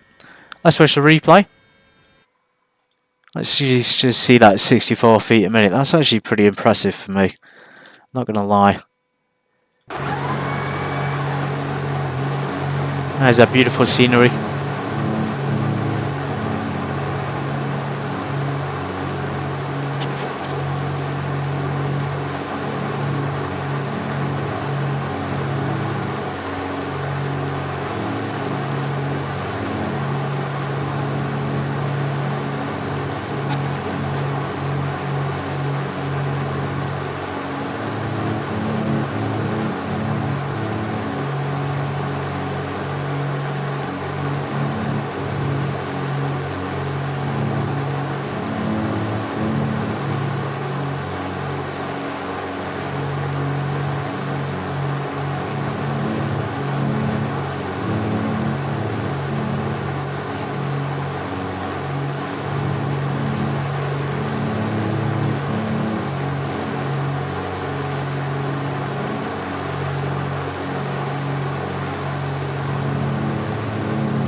Seems nice and loud that plane does on the outside. The rumble on the ground is a little bit louder as well. Right, we literally just topped up by 10 gallons in each tank, so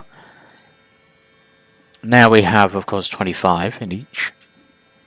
Let's go ahead and clear the props. So we've already done the warm up and things. We don't need to worry about doing an engine run up again. So mixture's fully rich. Is it going to make me do this? So we've had this, I think we talked about this on the channel before with the REP. So it actually treats the aircraft like you have to restart it from cold and dark, when actually you've already had it on for ages. So I wonder why that is. Or sometimes it doesn't work at all. So there we go, we had to do a little bit of a fuel boost thing. The shake and wobble was brilliant, really realistic. Okay, the lights and strobes on. Avionics coming back on. We're just going to go direct to EDDF. I don't think we're going to have ATC today, unfortunately. It's one of those days. One of those quiet days, I should say. Okay, so clear all this.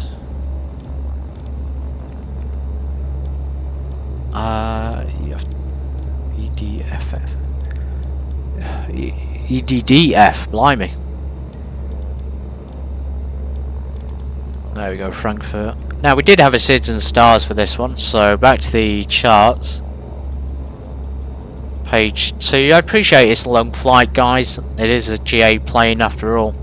It's not the fastest thing in the world. So there we go, we got the income 1 Charlie arrival.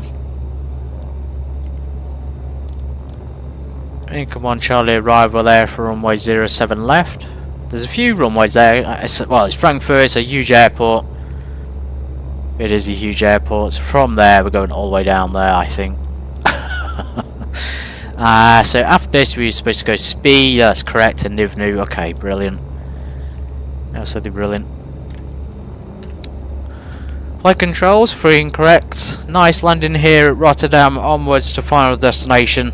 We didn't increase the weight and balance. We didn't put 2 people in the back when we should have, so we got 2 people still. Radar was on the whole time. The weather radar transponded to altitude mode. I think that's pretty much it to go. Let's try 1 notch of flaps again. I do like having the extra challenge there. The flaps, the propsing is on this time. And fuel flow is on.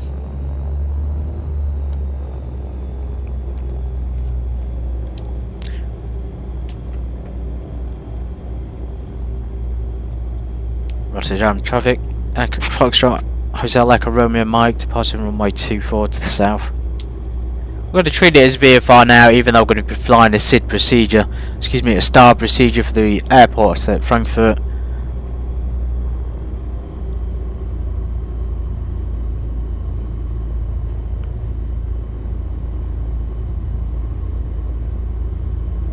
Let's just check that waypoint on there, so we'll line up.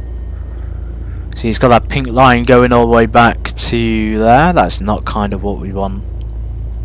It's not ideal. Let's go direct to speed. So it should give us, yeah, that's giving us a departure there to the left hand side. So we'll go back up. We'll go to about 7,000 feet for this one. We don't need to go all the way to 9 again.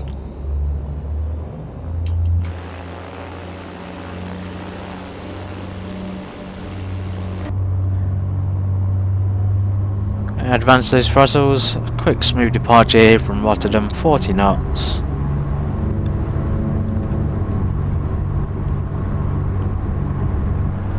And rotate. How's the right gear coming up? Let's select the navigation mode. We've got an autopilot failure. I think we might have. Yeah, so we can't select flight director on. This could be a bug in the flight of the REP pack, or it could be something else. Either way, we'll hand flyer.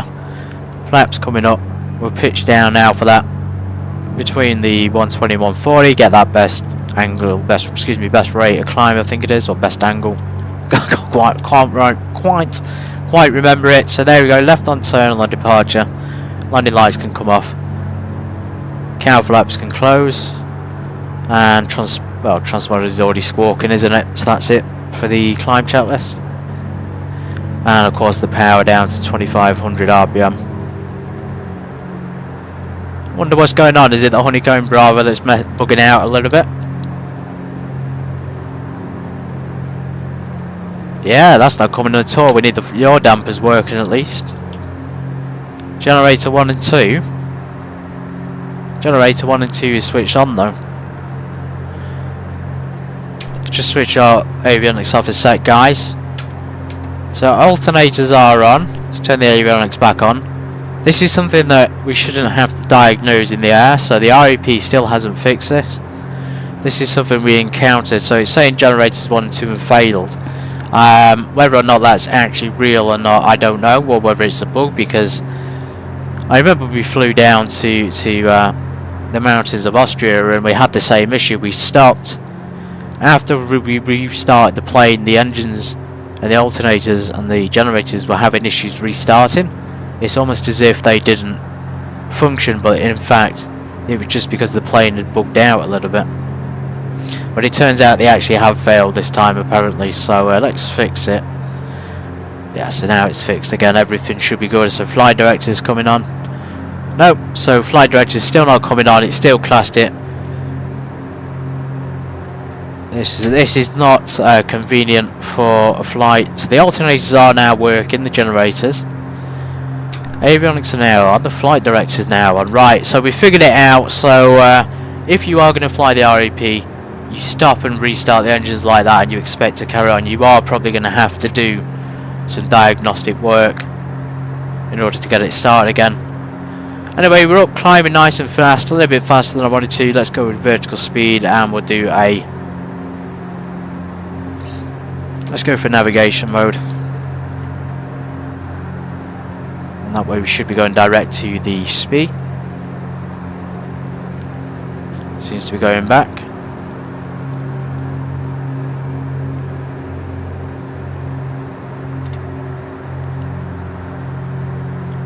Thank God we caught that while we were still in the departure there, but yeah, that's the real world of a pilot, guys. If you're, that might actually happen in real life. You might have to turn off systems when you're in flight and get them restarted to fix them, possibly.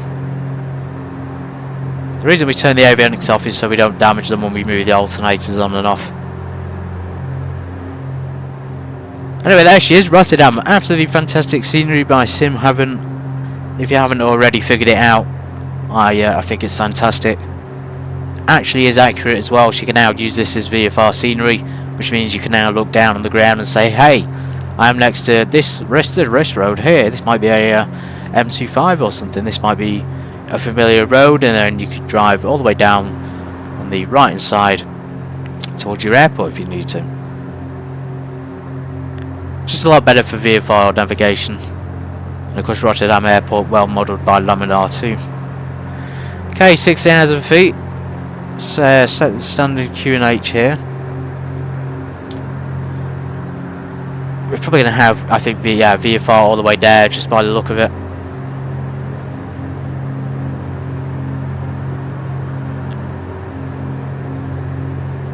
And mixtures now, we're at 6,000. We're going to lean them, so 16.5 gallons. Reduce the props there to 2300. And we'll leave the manifold at high.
By the way, folks, this is a copy, we've already said it, it's a copy of a route that I did in Euro Truck Simulator 2. Tonight, because we've had to push the streams back, and for those watching on catch up, we will be driving from Amsterdam, which is where we got to last time. So we are still going to be in the Netherlands, and we'll be driving now south, probably through Germany, hopefully making our sweet way to, you guessed it, Innsbruck. That's right, we're going to Innsbruck tonight, and we're going to be driving there. Didn't feel like doing it in the Baron today, because you know, it is pretty cold and the Baron can only tolerate a certain amount of wind. But this is fantastic. Imagine we look down there, we see Grantham Trucking just going along at the same time. Absolutely brilliant. Money coming in left, right and centre. Employees getting treated very well.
I got a feeling, folks, that this might be a lot longer than I realised. So I was under the impression it was only going to be about half an hour, but turns out Frankfurt's quite far from Rotterdam.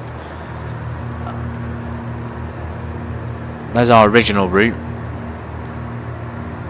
down the Spee. Let's go direct to the airport, EDDF, and we'll skip the arrival procedure. Doesn't mean we'll skip it. If we want, we can do it. So there's the real time, 50 minutes. That's, again, seems a little bit too long. Maybe if we increase the altitude, it would boost it up. Speed, wind-wise, is actually not too bad. It's only 10 or 12 knots at 6,000, which is ideal.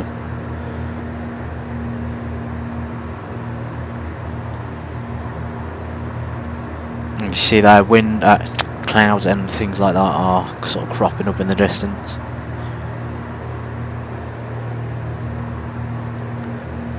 I do appreciate everyone who's here watching. I appreciate those who stop in, those who watch and catch up, the newcomers, the regulars, anyone who's interested in flight simulation, X-Wing 12, the Beechcraft Baron. Good to have you on board. Long flights like this with the GA aircraft. Trying to keep it limited, folks. Still trying to keep it limited, but it turns out that it's actually a lot of fun and I spend a lot more time in the plane than I should do.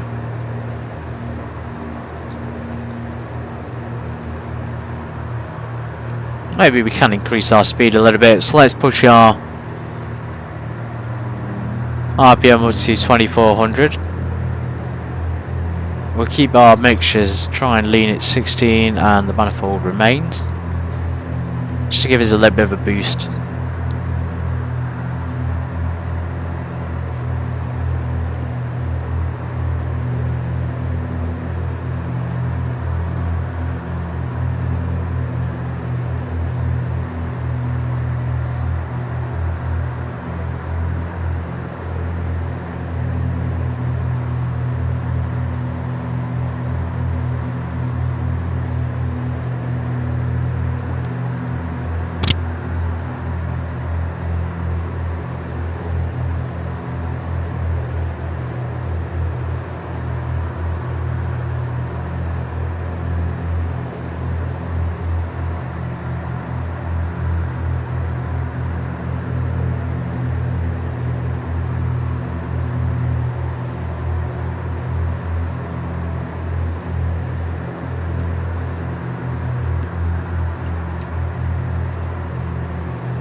Look at that. They've even modelled in the nuclear power plants.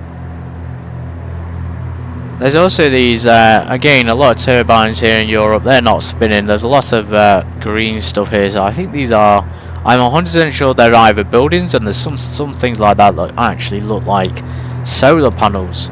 But yeah, straight ahead there we got a power station. Anybody know what that is, where it is, and why it's there? I was under the impression that Europe just imported all the energy, but it turns out they've actually got some of their own power plants, which is a miracle. That's a good thing. Anyway guys, it's a long flight. I'm going to take her up a little bit higher, so let's crank the props to 2500. And you're probably wondering why, but obviously A, I feel like it, and B, it might be a bit more effective for the fuel burn. So let's go to, we're going to go up to a whopping 9,500 feet for this one, just to test it out. Again, we don't really need to bother with the mixtures, but you can push them forward if you want to, and you should see that gradually drop off as we get higher up. Because we're going up to 9,500, we'll be cruising with 2,600 RPM.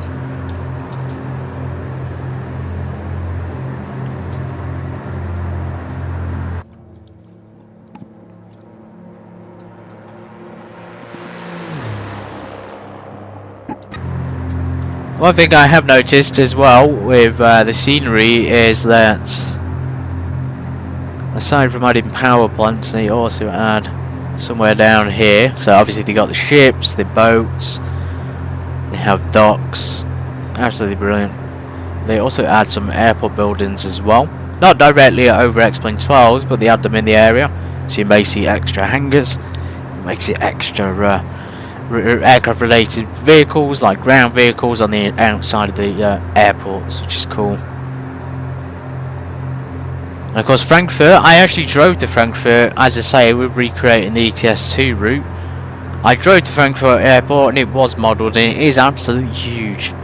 You think it's big from the skies with the 4 or 5 runways, but then you get to the ground level and it's like getting through a maze. It's absolutely ginormous. Leave it up to the Germans though, they make huge complicated things, don't they? Usually. Mostly cars though. Mostly cars.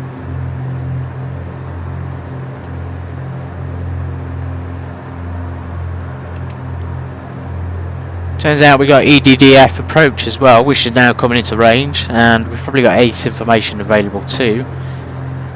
In which case we're going to go over to the EDDF. Yes, so we got information at Frankfurt Airport. Cool.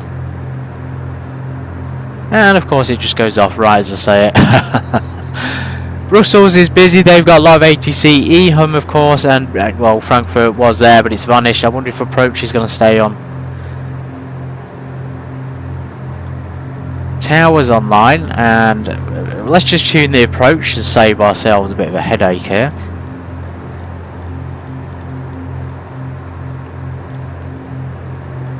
So it's 120.805. Now we're going to do this on the second one. So the second one is down here, and we're going to tune the tower into that as a backup reference, so we know what it is before we get there. So it's 118. Sometimes you can't tune them exactly because it's not the right numbers, and there'll be 780. So you can see there, it's let's tune it. So let's tune COM2. And you can do that within the VATSIM, the network online display box things. Right, ATIS is coming online now. Let's get that before he goes offline again. We've got information like A ATIS and then D ATIS. I don't know what the difference is. We'll listen to both.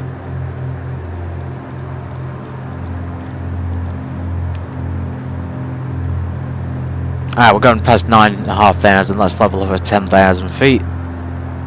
Climbing quite steep to be fair. So there's nothing on information A. There's nothing coming up as available. It's a shame. Looks like it'll be the second one then, Delta 730.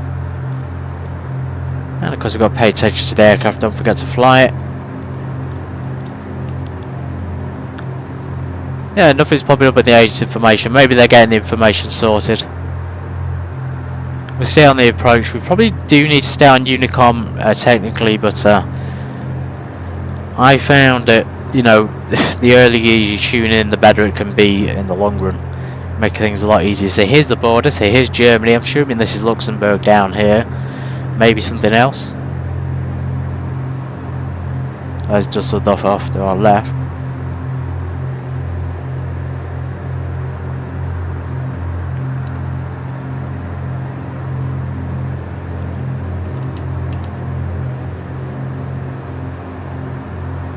There we are, so 10,000, let's increase to 2,600 on the RPM. Easy as that.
Part of me wants to continue on to Frankfurt, but I also want to get...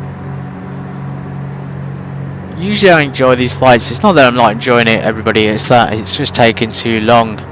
Frankfurt's not that far away, but I'm getting contradictory information here. So it's saying half an hour on the GPS. When I look at the ATC map, it's coming up as 1 hour 17, which can't be correct. So I don't know where it's calculating that from, but it ain't 1 hour 17. Unless it is, but it can't be because we're only, we're not really that far from the airport. I think it may be calculating it all the way from Birmingham.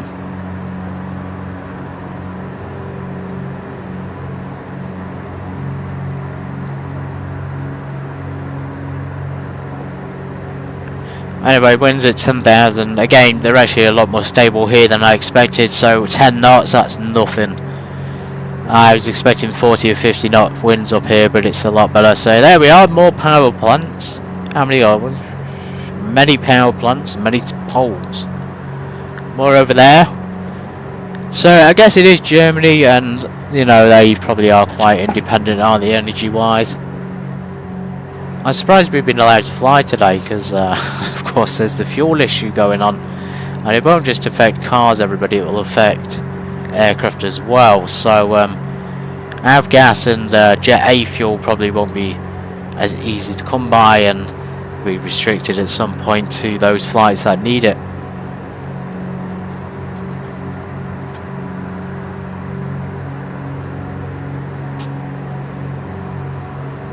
And we sort of have to do that on the channel. We have to remember that we are in the real world here. We're flying in the real world in Germany.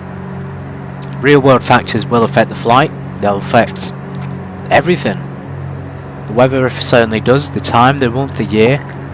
That's the reason why we can't fly over certain locations. But I do anyway. Sod it. Might as well.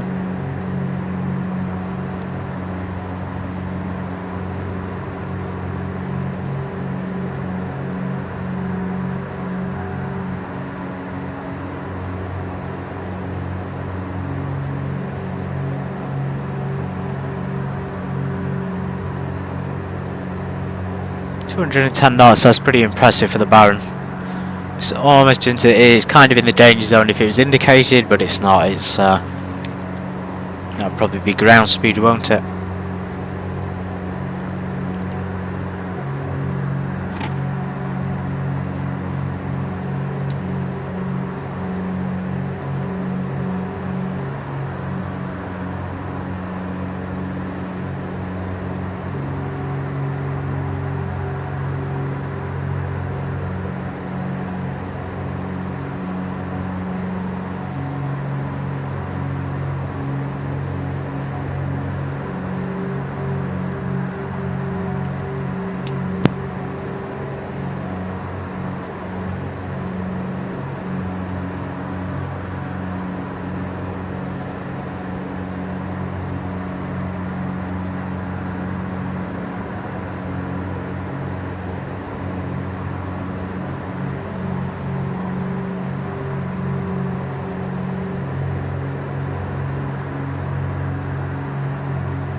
Ah, that would explain why there's no audio, so we're not even... My headset device wasn't even tuned into the, to the network. How embarrassing. Oh well, we're on it now. Thank God we figured that out before we got there.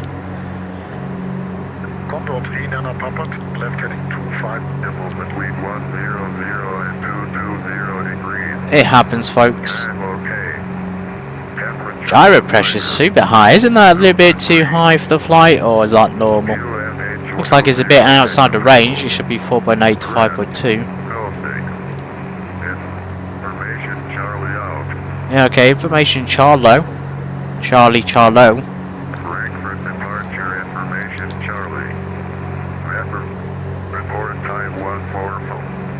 Runways the new 25 center and 18. 25 and 18. Level 60. Wind 160 degrees 6 knots. Variable between 100 and 220 degrees. Tag okay. Temperature 19er. 2.3. Cold then. 1020 hectopascal. 020. Information Charlie out. Alright, information Charlie. Let's keep tuned into the approach just for the sake of it. Not long there till we're in their airspace anyway. And German radar will probably want to talk to us. Oh wow, look at that. Is that Frankfurt? Did a good job of that as well, but I'm not surprised because everything seems to be done very well. Stadiums, the bridges, the cathedrals. Even the shape and the layout is more accurate, so these sort of placement of the buildings is definitely more accurate.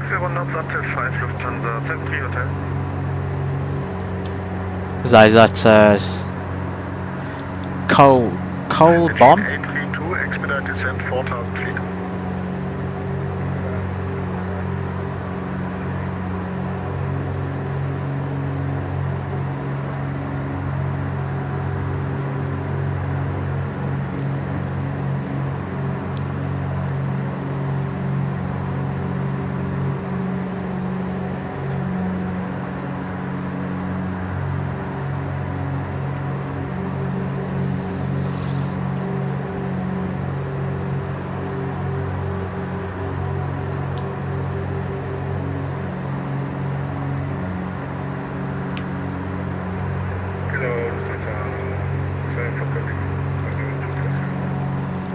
Lufthansa Center Foxtrot Lima Lang Addon hello identified information Charlie current expect ILS 25 left.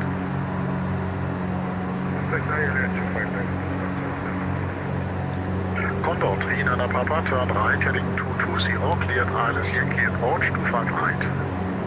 Turn right 220 cleared Yankee approach 25 right. Lufthansa 73 Hotel contact Frankfurt Tower frequency 119er December 905 dabei. Tower 119er Decimal 905 Lufthansa 73 Hotel, ciao. Taking over the frequencies. We're going to need Tower 118. There's two different frequencies just gave. I think he gave him 119, didn't he? The frequency is 118780. Unless that is what he says. Between 832 speed 160 knots until 5 miles final.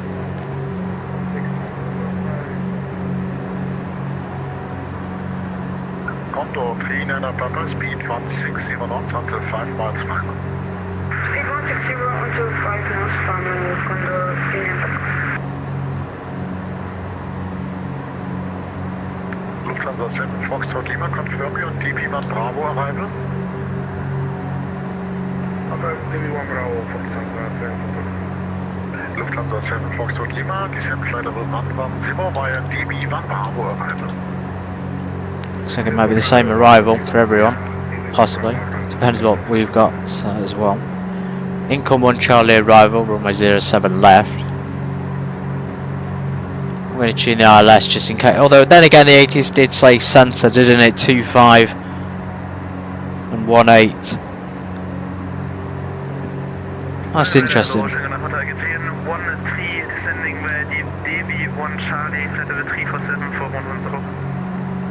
A lot of charts here, look at this. To be honest, Frankfurt is a little bit of a headache.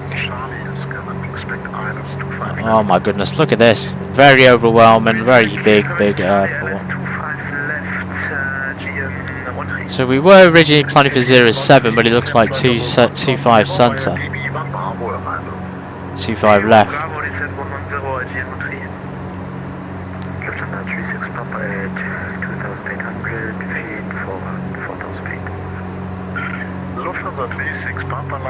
We're in the airspace now, almost.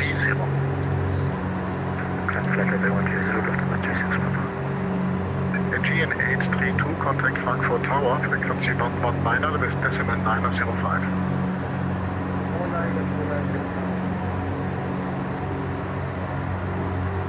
Condor 39 Papa, confirm you on the ILS, so 25 right. Picking up a little bit weather-wise. Kind of expected this in Frankfurt. Always rough weather. Condor 39 Papa, contact Frankfurt Tower, frequency 136, decimal 5. 136.5, thank you. What if we should contact him now? I'm kind of waiting till we cross into airspace.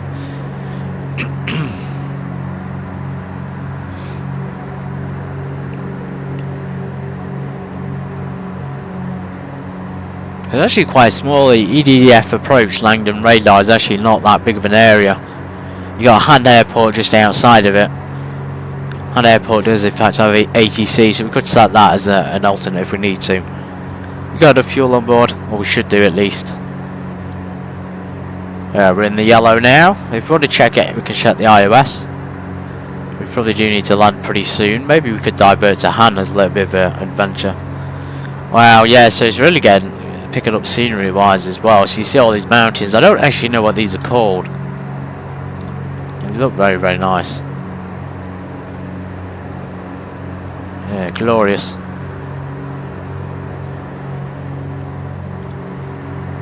Let's start descending then. We'll go down to 5,000 feet.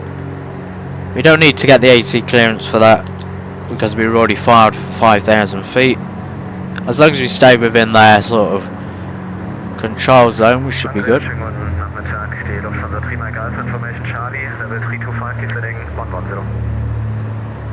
Lufthansa 3 Mike Alpha Land Radar, hello, identified, Charlie correct, expect ILS 25 left. Expect ILS 25 left, Lufthansa 3 Mike Alpha. Lufthansa 3 Mike Alpha, descent flight level 110 via DB1 Bravo arrival. Descent level 110 via DB1 Bravo arrival, Lufthansa 3 Mike Alpha. Lufthansa 7 Foxtrot Lima, report indicator airspeed. 250 Oh, sorry, what's wrong? There's the RLS for 2.5. Maybe we'll give it the same one. Parallel independent operation may be in force. Please make it 280 or greater. Okay, 280 or greater. That's true. I guess we got dual runway ups. 280 knots or less. 280 or less, GN13.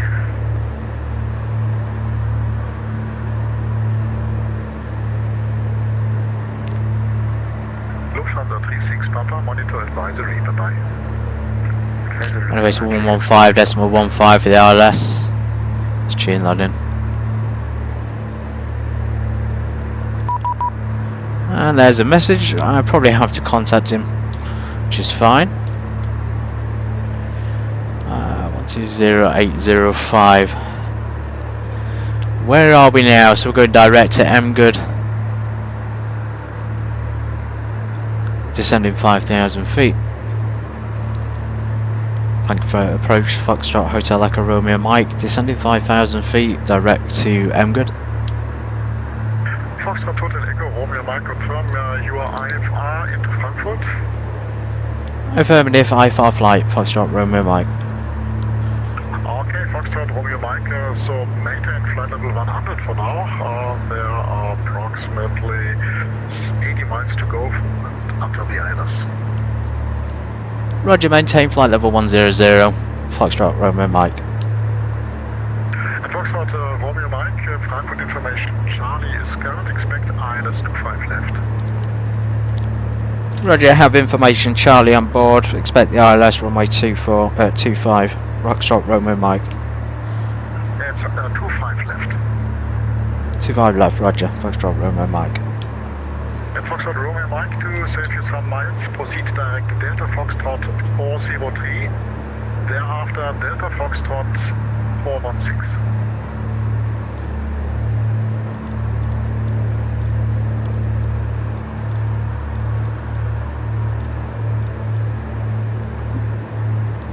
Foxtrot Romeo Mike, did you copy? Foxtrot Romeo Mike, say again.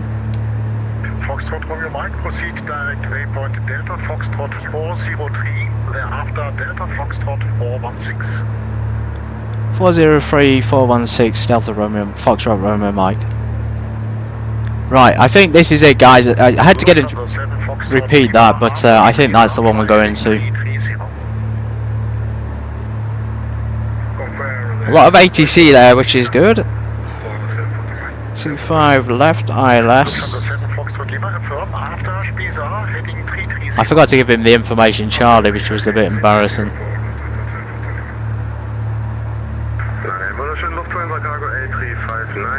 We haven't actually got that waypoint, so I'm wondering if it'd be on the charts. Let's check the arrival. Just realised we're doing the wrong arrival, aren't we, for the runway? Right, 25 left, ILS. And the Lufthansa A359er, descent flight level 100 via Dixart 1 Alpha arrival. Descent level 100 via the Dixart 1 Alpha arrival. Okay, let's just look at the chart I'm doing. So it says 07 left for the arrival on the flight sim thing.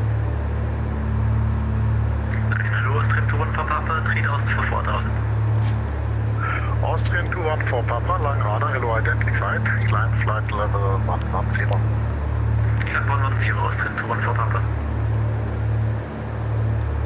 I slightly approach 25 left.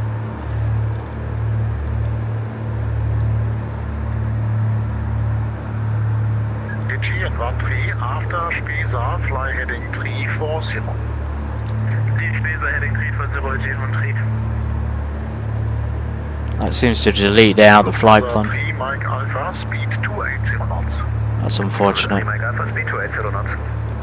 All of the 3 Mike Alpha correction, speed 280 knots or less. Lufthansa 3 Mike Alpha, speed 280 knots or less.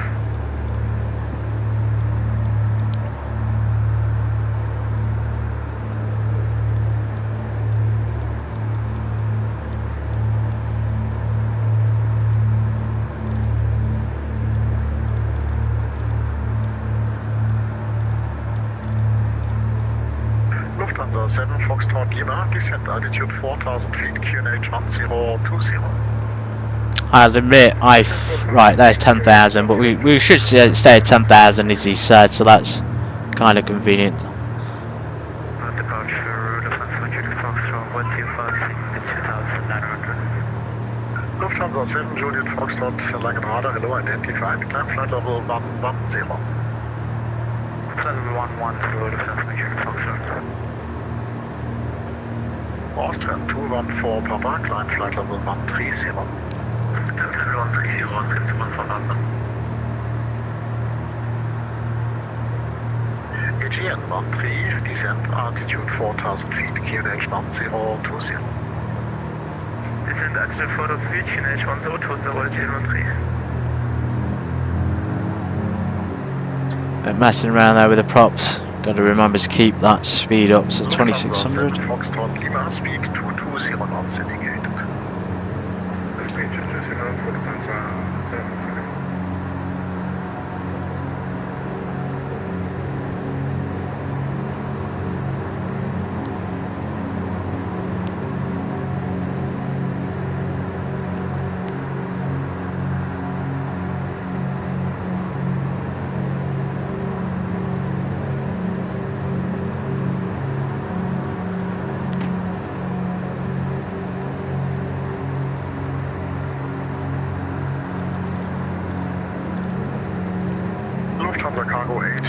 259er, proceed direct Delta Foxtrot 409er. Direct in Delta Foxtrot 409er, Lufthansa Cargo 3, correction, Lufthansa Cargo 8359er.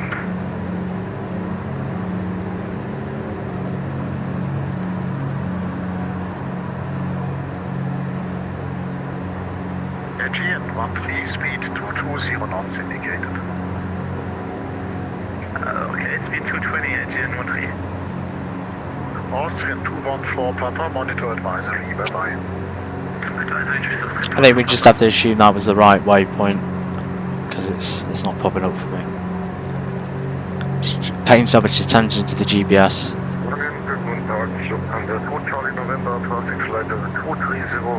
I think we probably do need a bit of pisos on here. 2 Charlie November, Langrada, hello. Identified Charlie, correct. Expect ILS Yankee 25 height.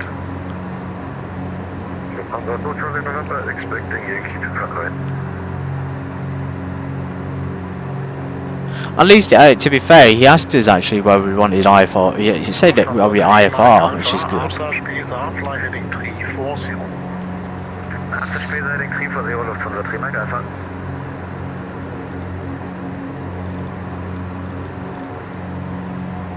Lufthansa 3 Mike Alpha, speed 220 knots indicated. Okay, reducing 220 knots, Lufthansa 3 Mike Alpha.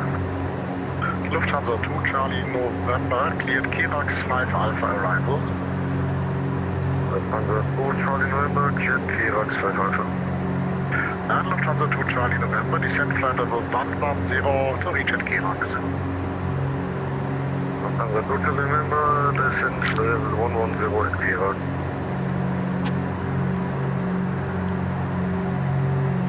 Why we squawking 7 Foxtrot Lima, turn left heading 0000? Should be squawking a random code here. Lufthansa 7 Juliet Foxtrot, monitor advisory, bye bye. Advice, Juliet Foxtrot, good day. Let's keep it on that 3344, that'll be fine. Lufthansa Cargo 8359er, descent flight level 80. 81180, Lufthansa Cargo 8359er.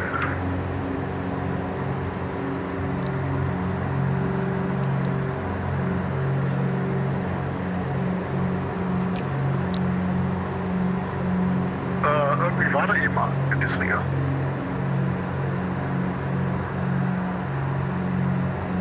Roger, Lufthansa 2 Hotel Yankee passing 2200. Lufthansa 2 Hotel Yankee Langrada, hello, identified, climb flight level 110. Level 110, Lufthansa 2 Hotel Yankee. Lufthansa 3 Mike Alpha, descend altitude 4000 feet, QNH 1020. Descent 4000, 1020, Lufthansa 3 Mike Alpha.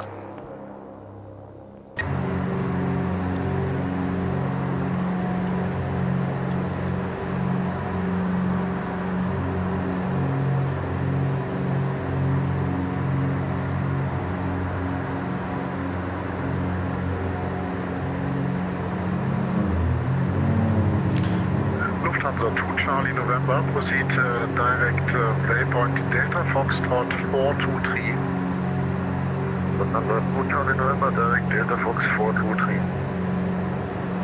Lufthansa 2 Charlie November, descend altitude 5000 feet, QNH 1020. Lufthansa 2 Charlie November, descend altitude 5000 feet, QNH is 102. AGN 13, turn left heading 320. Left 32003. Lufthansa 7 Foxtrot Lima, turn left heading 280, cleared ILS approach, runway 25 left. Okay, 280, cleared ILS 25 left. Lufthansa 7 Foxtrot Lima.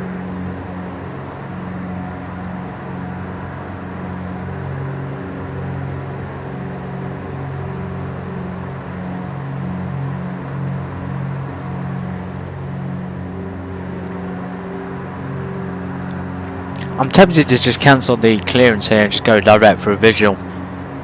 Tempted. I feel like, at least, I mean, when was the last time we did this? Like last week, wasn't it? So we did the Seneca 2 into Portugal. We had a hold for about 40 minutes. I'm starting to think we should have gone to a smaller airport because it's the point I'm trying to make is it's unlike the Sonica. At least we got held above the airport, but here if we get delayed, I think we might not have enough fuel because there's tons of aircraft coming in.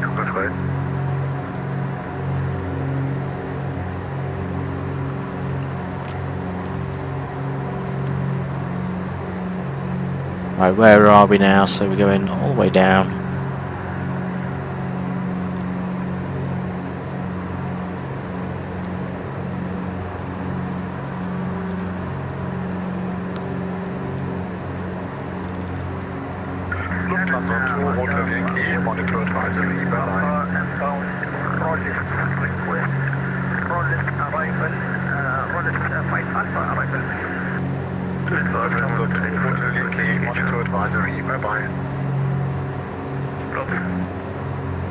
Lufthansa 2 Hotel Yankee, monitor advisory, bye-bye.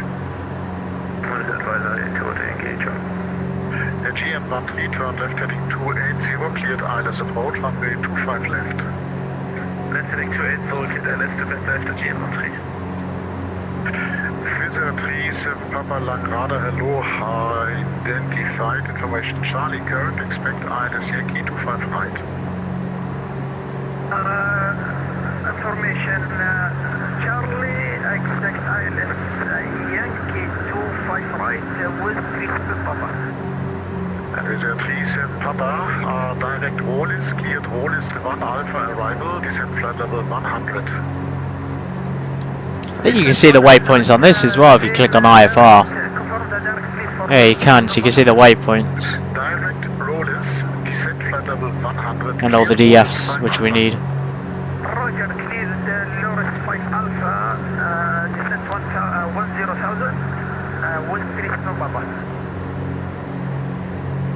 Lufthansa 7 Foxtrot Lima, speed 160 knots, operator until 5 miles final. Contact tower 119 decimal 905. Bye bye. Speed 160 until 5 905. That's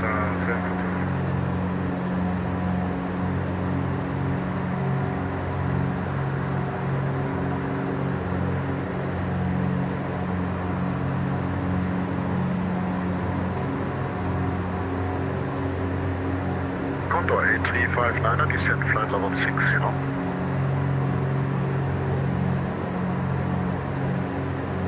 Correction, Lufthansa Cargo 8359, descent flight level 60. Descending flight level 60 or Lufthansa Cargo 8359? And Lufthansa Cargo 8359, speed 220 knots indicated. Speed 220, 8359. Lufthansa 3 Mike Alpha, turn left heading 280, cleared ILS approach, runway 25 left. Lufthansa 3 Mike Alpha left 280, cleared ILS approach, runway 25 left. It's going to be interesting, isn't it? Can we actually do it though? Okay, look how the dark the cockpit is, guys. The lights on. 359, descend altitude 4,000 feet, QNH 1020. Descending 4,000 feet, QNH 1020, Lufthansa Cargo 8359. Floodlight's not making a difference. Natural low, Lufthansa 980, Lufthansa 980, Langrada, hello, high identified, climb flight level 130. Climbing 130, Lufthansa 980.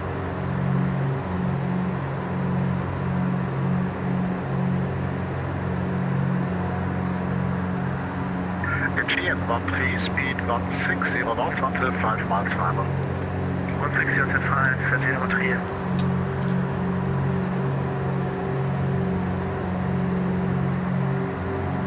Lufthansa Cargo 8359, turn left heading 070. Left heading 070, Lufthansa Cargo 8359. The GM13, contact Frankfurt Tower, frequency 119 decimal 905. Bye bye. Tower 119 905, the GM13, ciao.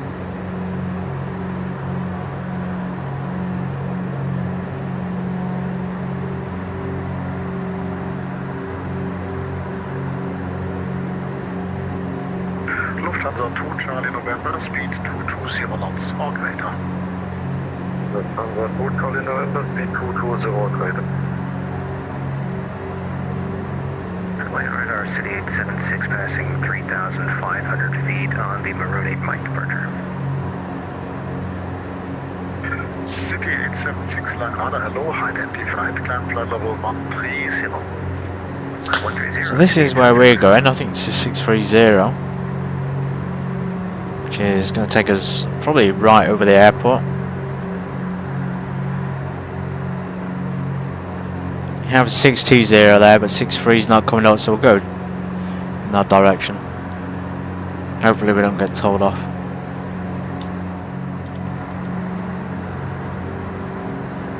Should be able to see it as well. Old Frankfurt is, yeah, so we are literally right over it, guys. We're 10,000 feet, so we're well above traffic. Got a few planes there coming in. Foxtrot Romeo Mike, you missed waypoint 403, turn left heading 050. Left to 050, Foxtrot Romeo Mike. Okay, there's ATC. We did get a little bit of a telling off, but we got to get over it. Okay, 050 it is. So this should be downward vectors.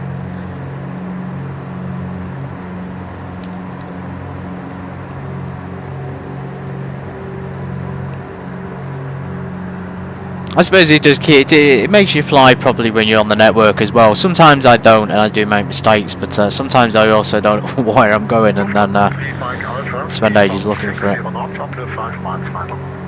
which is a shame, really. 403 was there. 430 is somewhere up here.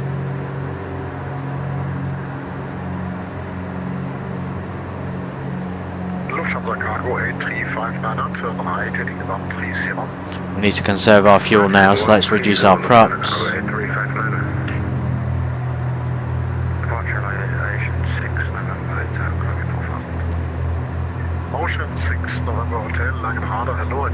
can see some DFs on there. DF439. Lufthansa 980, monitor advisory, bye-bye. Advisory Lufthansa 980, danke dir, ciao. Foxtrot Romeo Mike, turn right, heading 070. Right to 070, Foxtrot Romeo Mike. It's picking up now, guys. It's getting real. Frankfurt looks lovely. There she is, 25 left. So QNH, we still got information, Charlie. QNH 1020.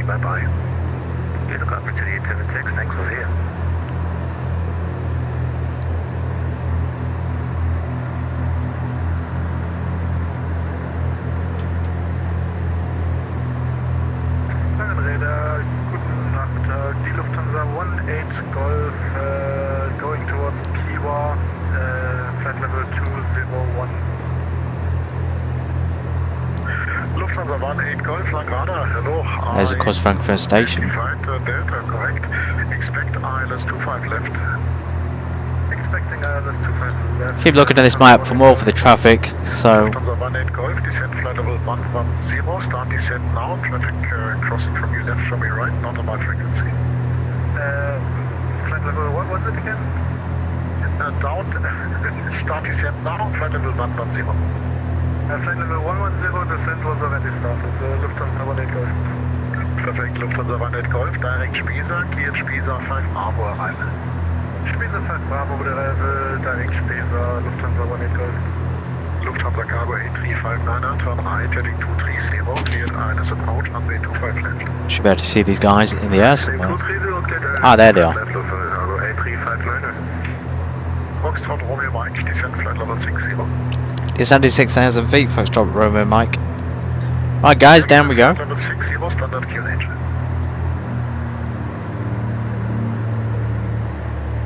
Ocean 6 November Hotel, monitor advisory, bye-bye.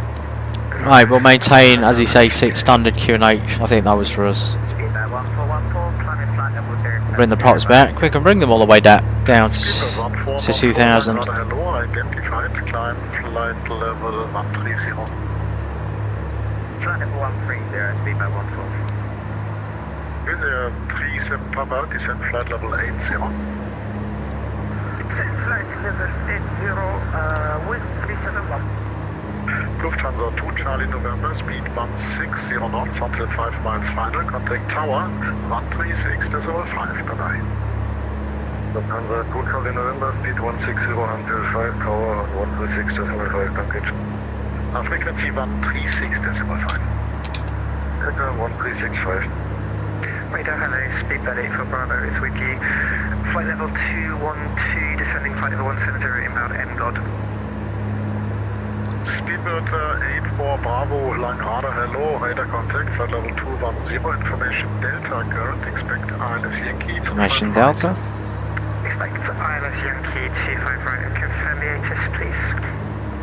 Speedbird 84 Bravo is information Delta. Information Delta, thanks, Speedbird 84 Bravo. And Speedbird 84 Bravo, proceed direct Ramop, Romeo Alpha Mike Oscar Bravo, after Incom 1 Alpha arrival. Proceed direct Ramop and then the Incom 1 Alpha arrival, Speedbird 84 Bravo. Foxtrot Romeo Mike, descent altitude 4,000 feet, QNH 1020. Down to 4,000 feet, QNH 020 Foxtrot Romeo Mike. 37 Papa, proceed direct Delta Foxtrot 409. Yeah, that was on our list actually. That's a waypoint. That's interesting. We did have the Ramob as well. 37 Papa, direct Delta Foxtrot 409. So it looks like most people got the wrong, of course, the wrong things from SimBrief. I think is what's causing it. Direct Delta Foxtrot 409 with 37 Papa. Either way, we'll keep descending. Speedbird 84 Bravo, descent flight level 110. Flight level 110, Speedbird 84 Bravo. Speedbird 1414, monitor advisory, bye-bye. Lufthansa Cargo 8359er, speed 1. I think that speed back down a bit. Just enriching our mixtures and hope we don't crash because we lose too much fuel. I think we Foxtrot Romeo Mike, turn right, heading 130. right to 130 Foxtrot Romeo Mike. There we are, guys. A base leg almost, and increase the descent. After Spiza, fly heading 330. And the manifold back to 1600.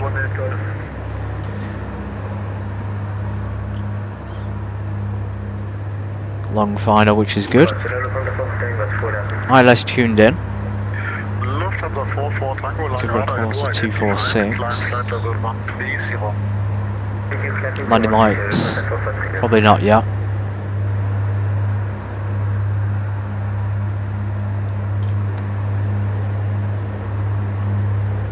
Let's get descended a little bit more. Tower 119.905, Lufthansa Cargo 8359, ciao. Gonna slowly advance the throttles. Lufthansa 18 Golf, descent altitude 4,000 feet, QNH Props 1020. 2500. Descending 4,000 feet, QNH Let's set the QNH 20.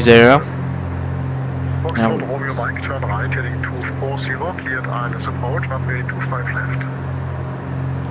Right to 240, cleared ILS 25 left, Foxtrot Romeo Mike. There we go, guys. We cleared the ILS. That was actually nice and smooth. Actually, I'm really glad he gave us some vectors there at the end. It can always be a little bit, as I say earlier, stressful on the sim, especially on the network, flying to these busy airports. But also a lot of fun as well. So there we go. So we want 25 left. ILS tuned in. Hopefully, it's going to come up. So we can select VLOC is activated and navigation mode can be armed now.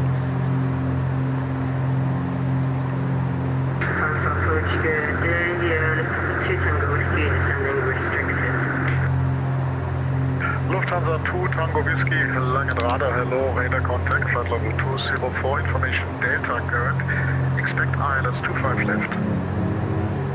Props fully forward, landing lights on. Mixture's rich. There's the ILS. Localizer. Lufthansa 2 Tango Whiskey, okay, expect ILS Yankee 25 right. Let's arm the approach mode. Lufthansa 2 Tango Whiskey, descent flight level 110 via DB1 Bravo. It is looking good, thank you Black Knight. The part of the flight we've all been looking for, the busy part, full of cool ATC.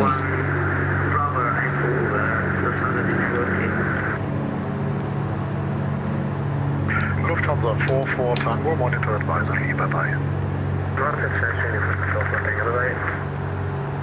Foxtrot Romeo Mike, contact Frankfurt Tower, frequency 119.905, safe landing. 119.905, Foxtrot Romeo Mike, thank you very much. Good ATCs, as usual at Germany.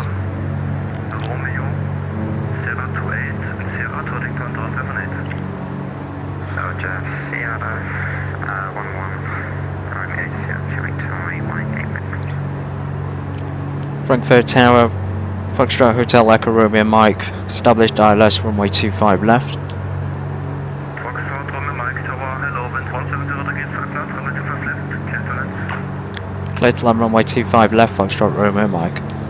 There's our clearance, gents. Let's get our nitro flaps and our gear down.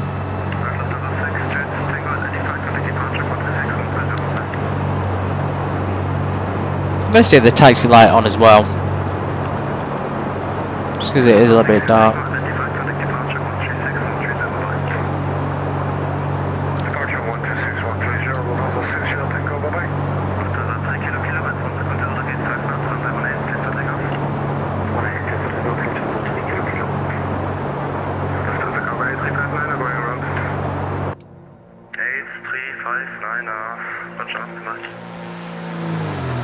We are going to hold traffic up, no doubt, because obviously we're a small plane, but that's actually that's a good amount of distance, isn't it?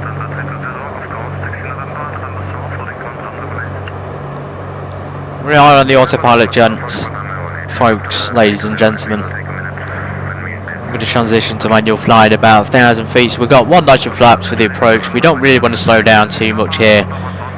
There's not too much of a wind, but we've got to be careful because there's other aircraft, so there may be turbulence from them, weight turbulence. There's Frankfurt City, of course. Looks beautiful. I say that, but it's dull and grey. So yeah, we just got to be considerate of the weight turbulence. There's a plane there departing, for example. There'll be planes landing on 25 centre as well. 120 is not bad on the approach.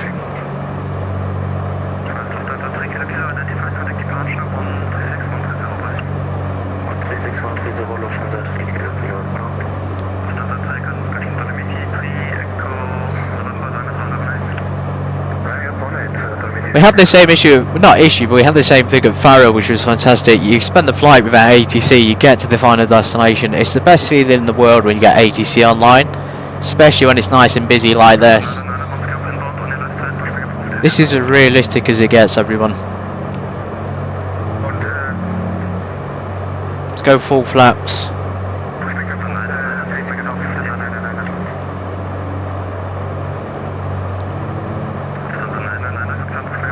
Coming up to 1,000 feet, and we'll try and stabilise manual.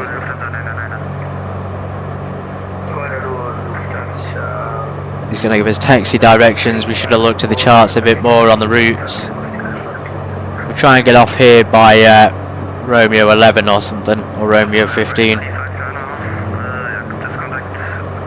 Your damper's coming off.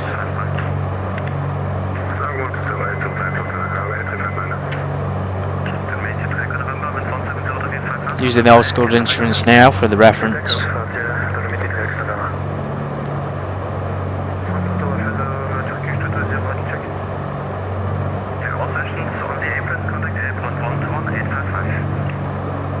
Roger.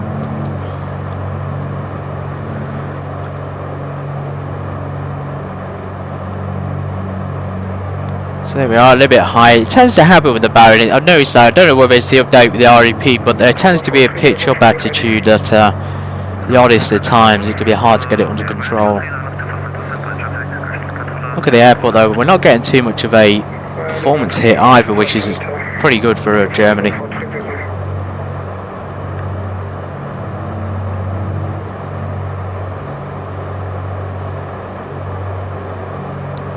So we're literally just pitching for speed. We'll just keep power where it is.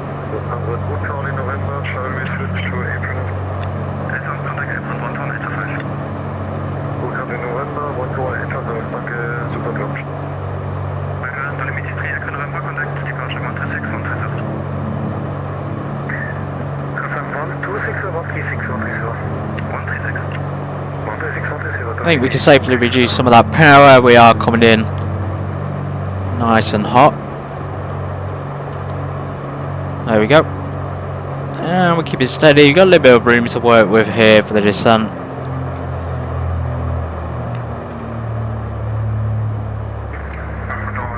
There we are, we're down. We'll do a nice long roll down here. It's quite steep, this runway.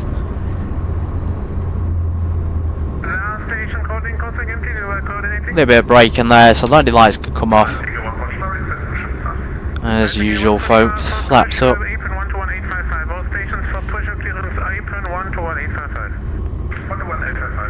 We don't need clearance, we do need apron, probably, possibly ground control. Lufthansa 430, wind 170 degrees, 5 knots, runway 25, center clear for takeoff. 25 center clear takeoff, Lufthansa 430.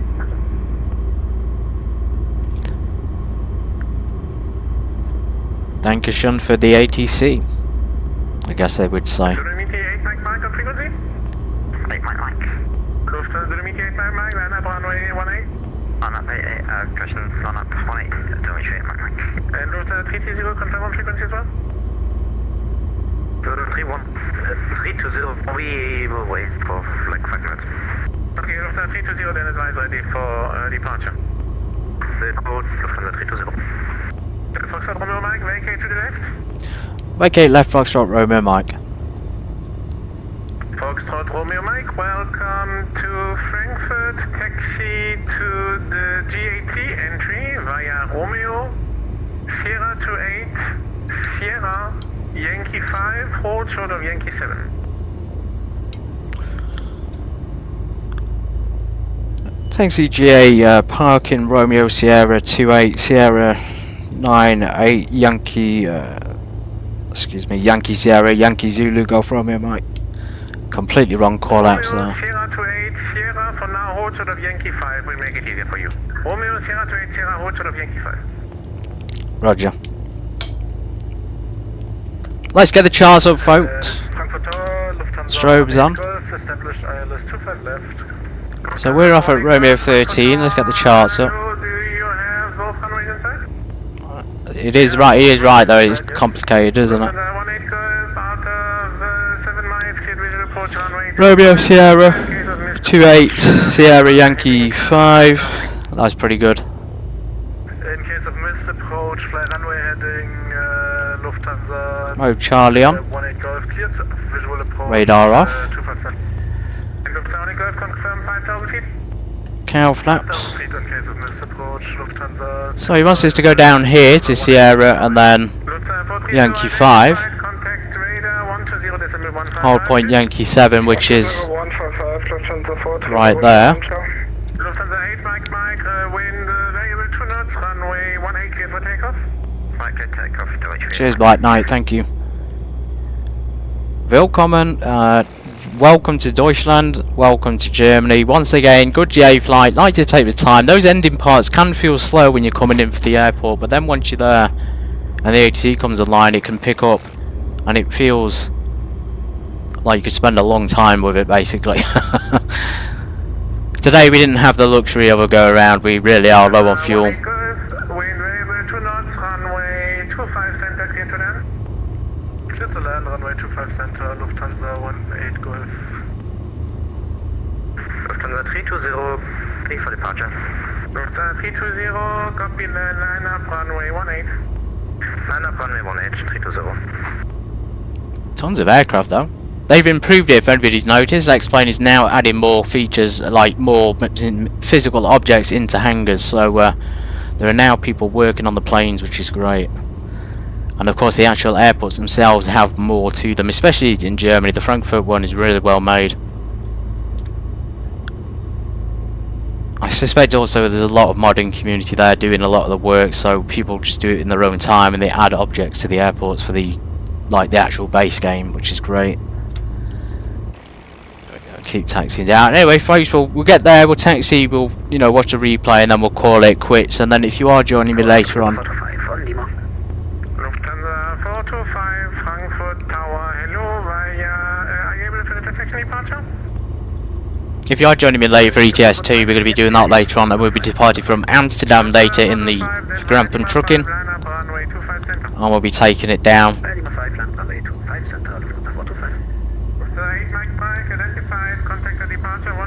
That's our taxiway. Oops. 028.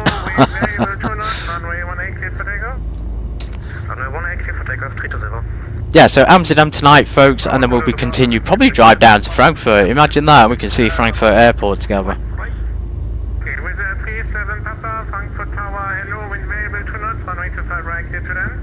I should set up a base here, shouldn't I, with a bit of a... keep the Beechcraft bar in place here.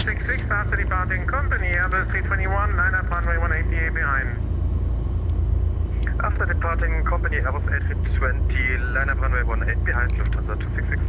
Lufthansa 18 Golf, apron 121 855. 121, that's 855, Lufthansa 18 Golf, ciao. There he goes, Lufthansa. 45, available 2 knots, runway 25 center, cleared for takeoff. Runway 25 center, cleared for takeoff. ATC is all sorted on our end. We probably don't need to contact them again at this point. Let's just keep an eye on the taxiway so we don't go off. Here's Yankee 5. So he said it holds short Yankee 7. Maybe he was expecting another plane here or something. He kept it easy for us though, he just said it's Yankee 5. Tower, hello, Lufthansa 999, hold short of Lima 3. Lufthansa 999, Frankfurt Tower, hello, via Lima 3, line up runway 25 center. She's empty. Line up runway 25 center, Lufthansa 999. Frankfurt has no GA. Departure 136, decimal 130. 136, 130, Lufthansa 320, schönen Abend noch, tschüss. I suppose transponder into standby. You are supposed to have it at mode Charlie, but I'm sure we can be forgiven. We are pretty much at parking space at this point. Okay, so we'll be free to park here, of course, the GAT. 320, climbing 4,000 feet.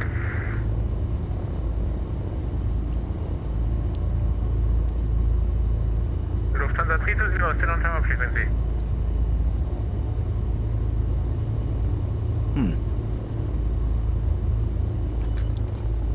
Yeah, completely dead here. No GA planes are parked.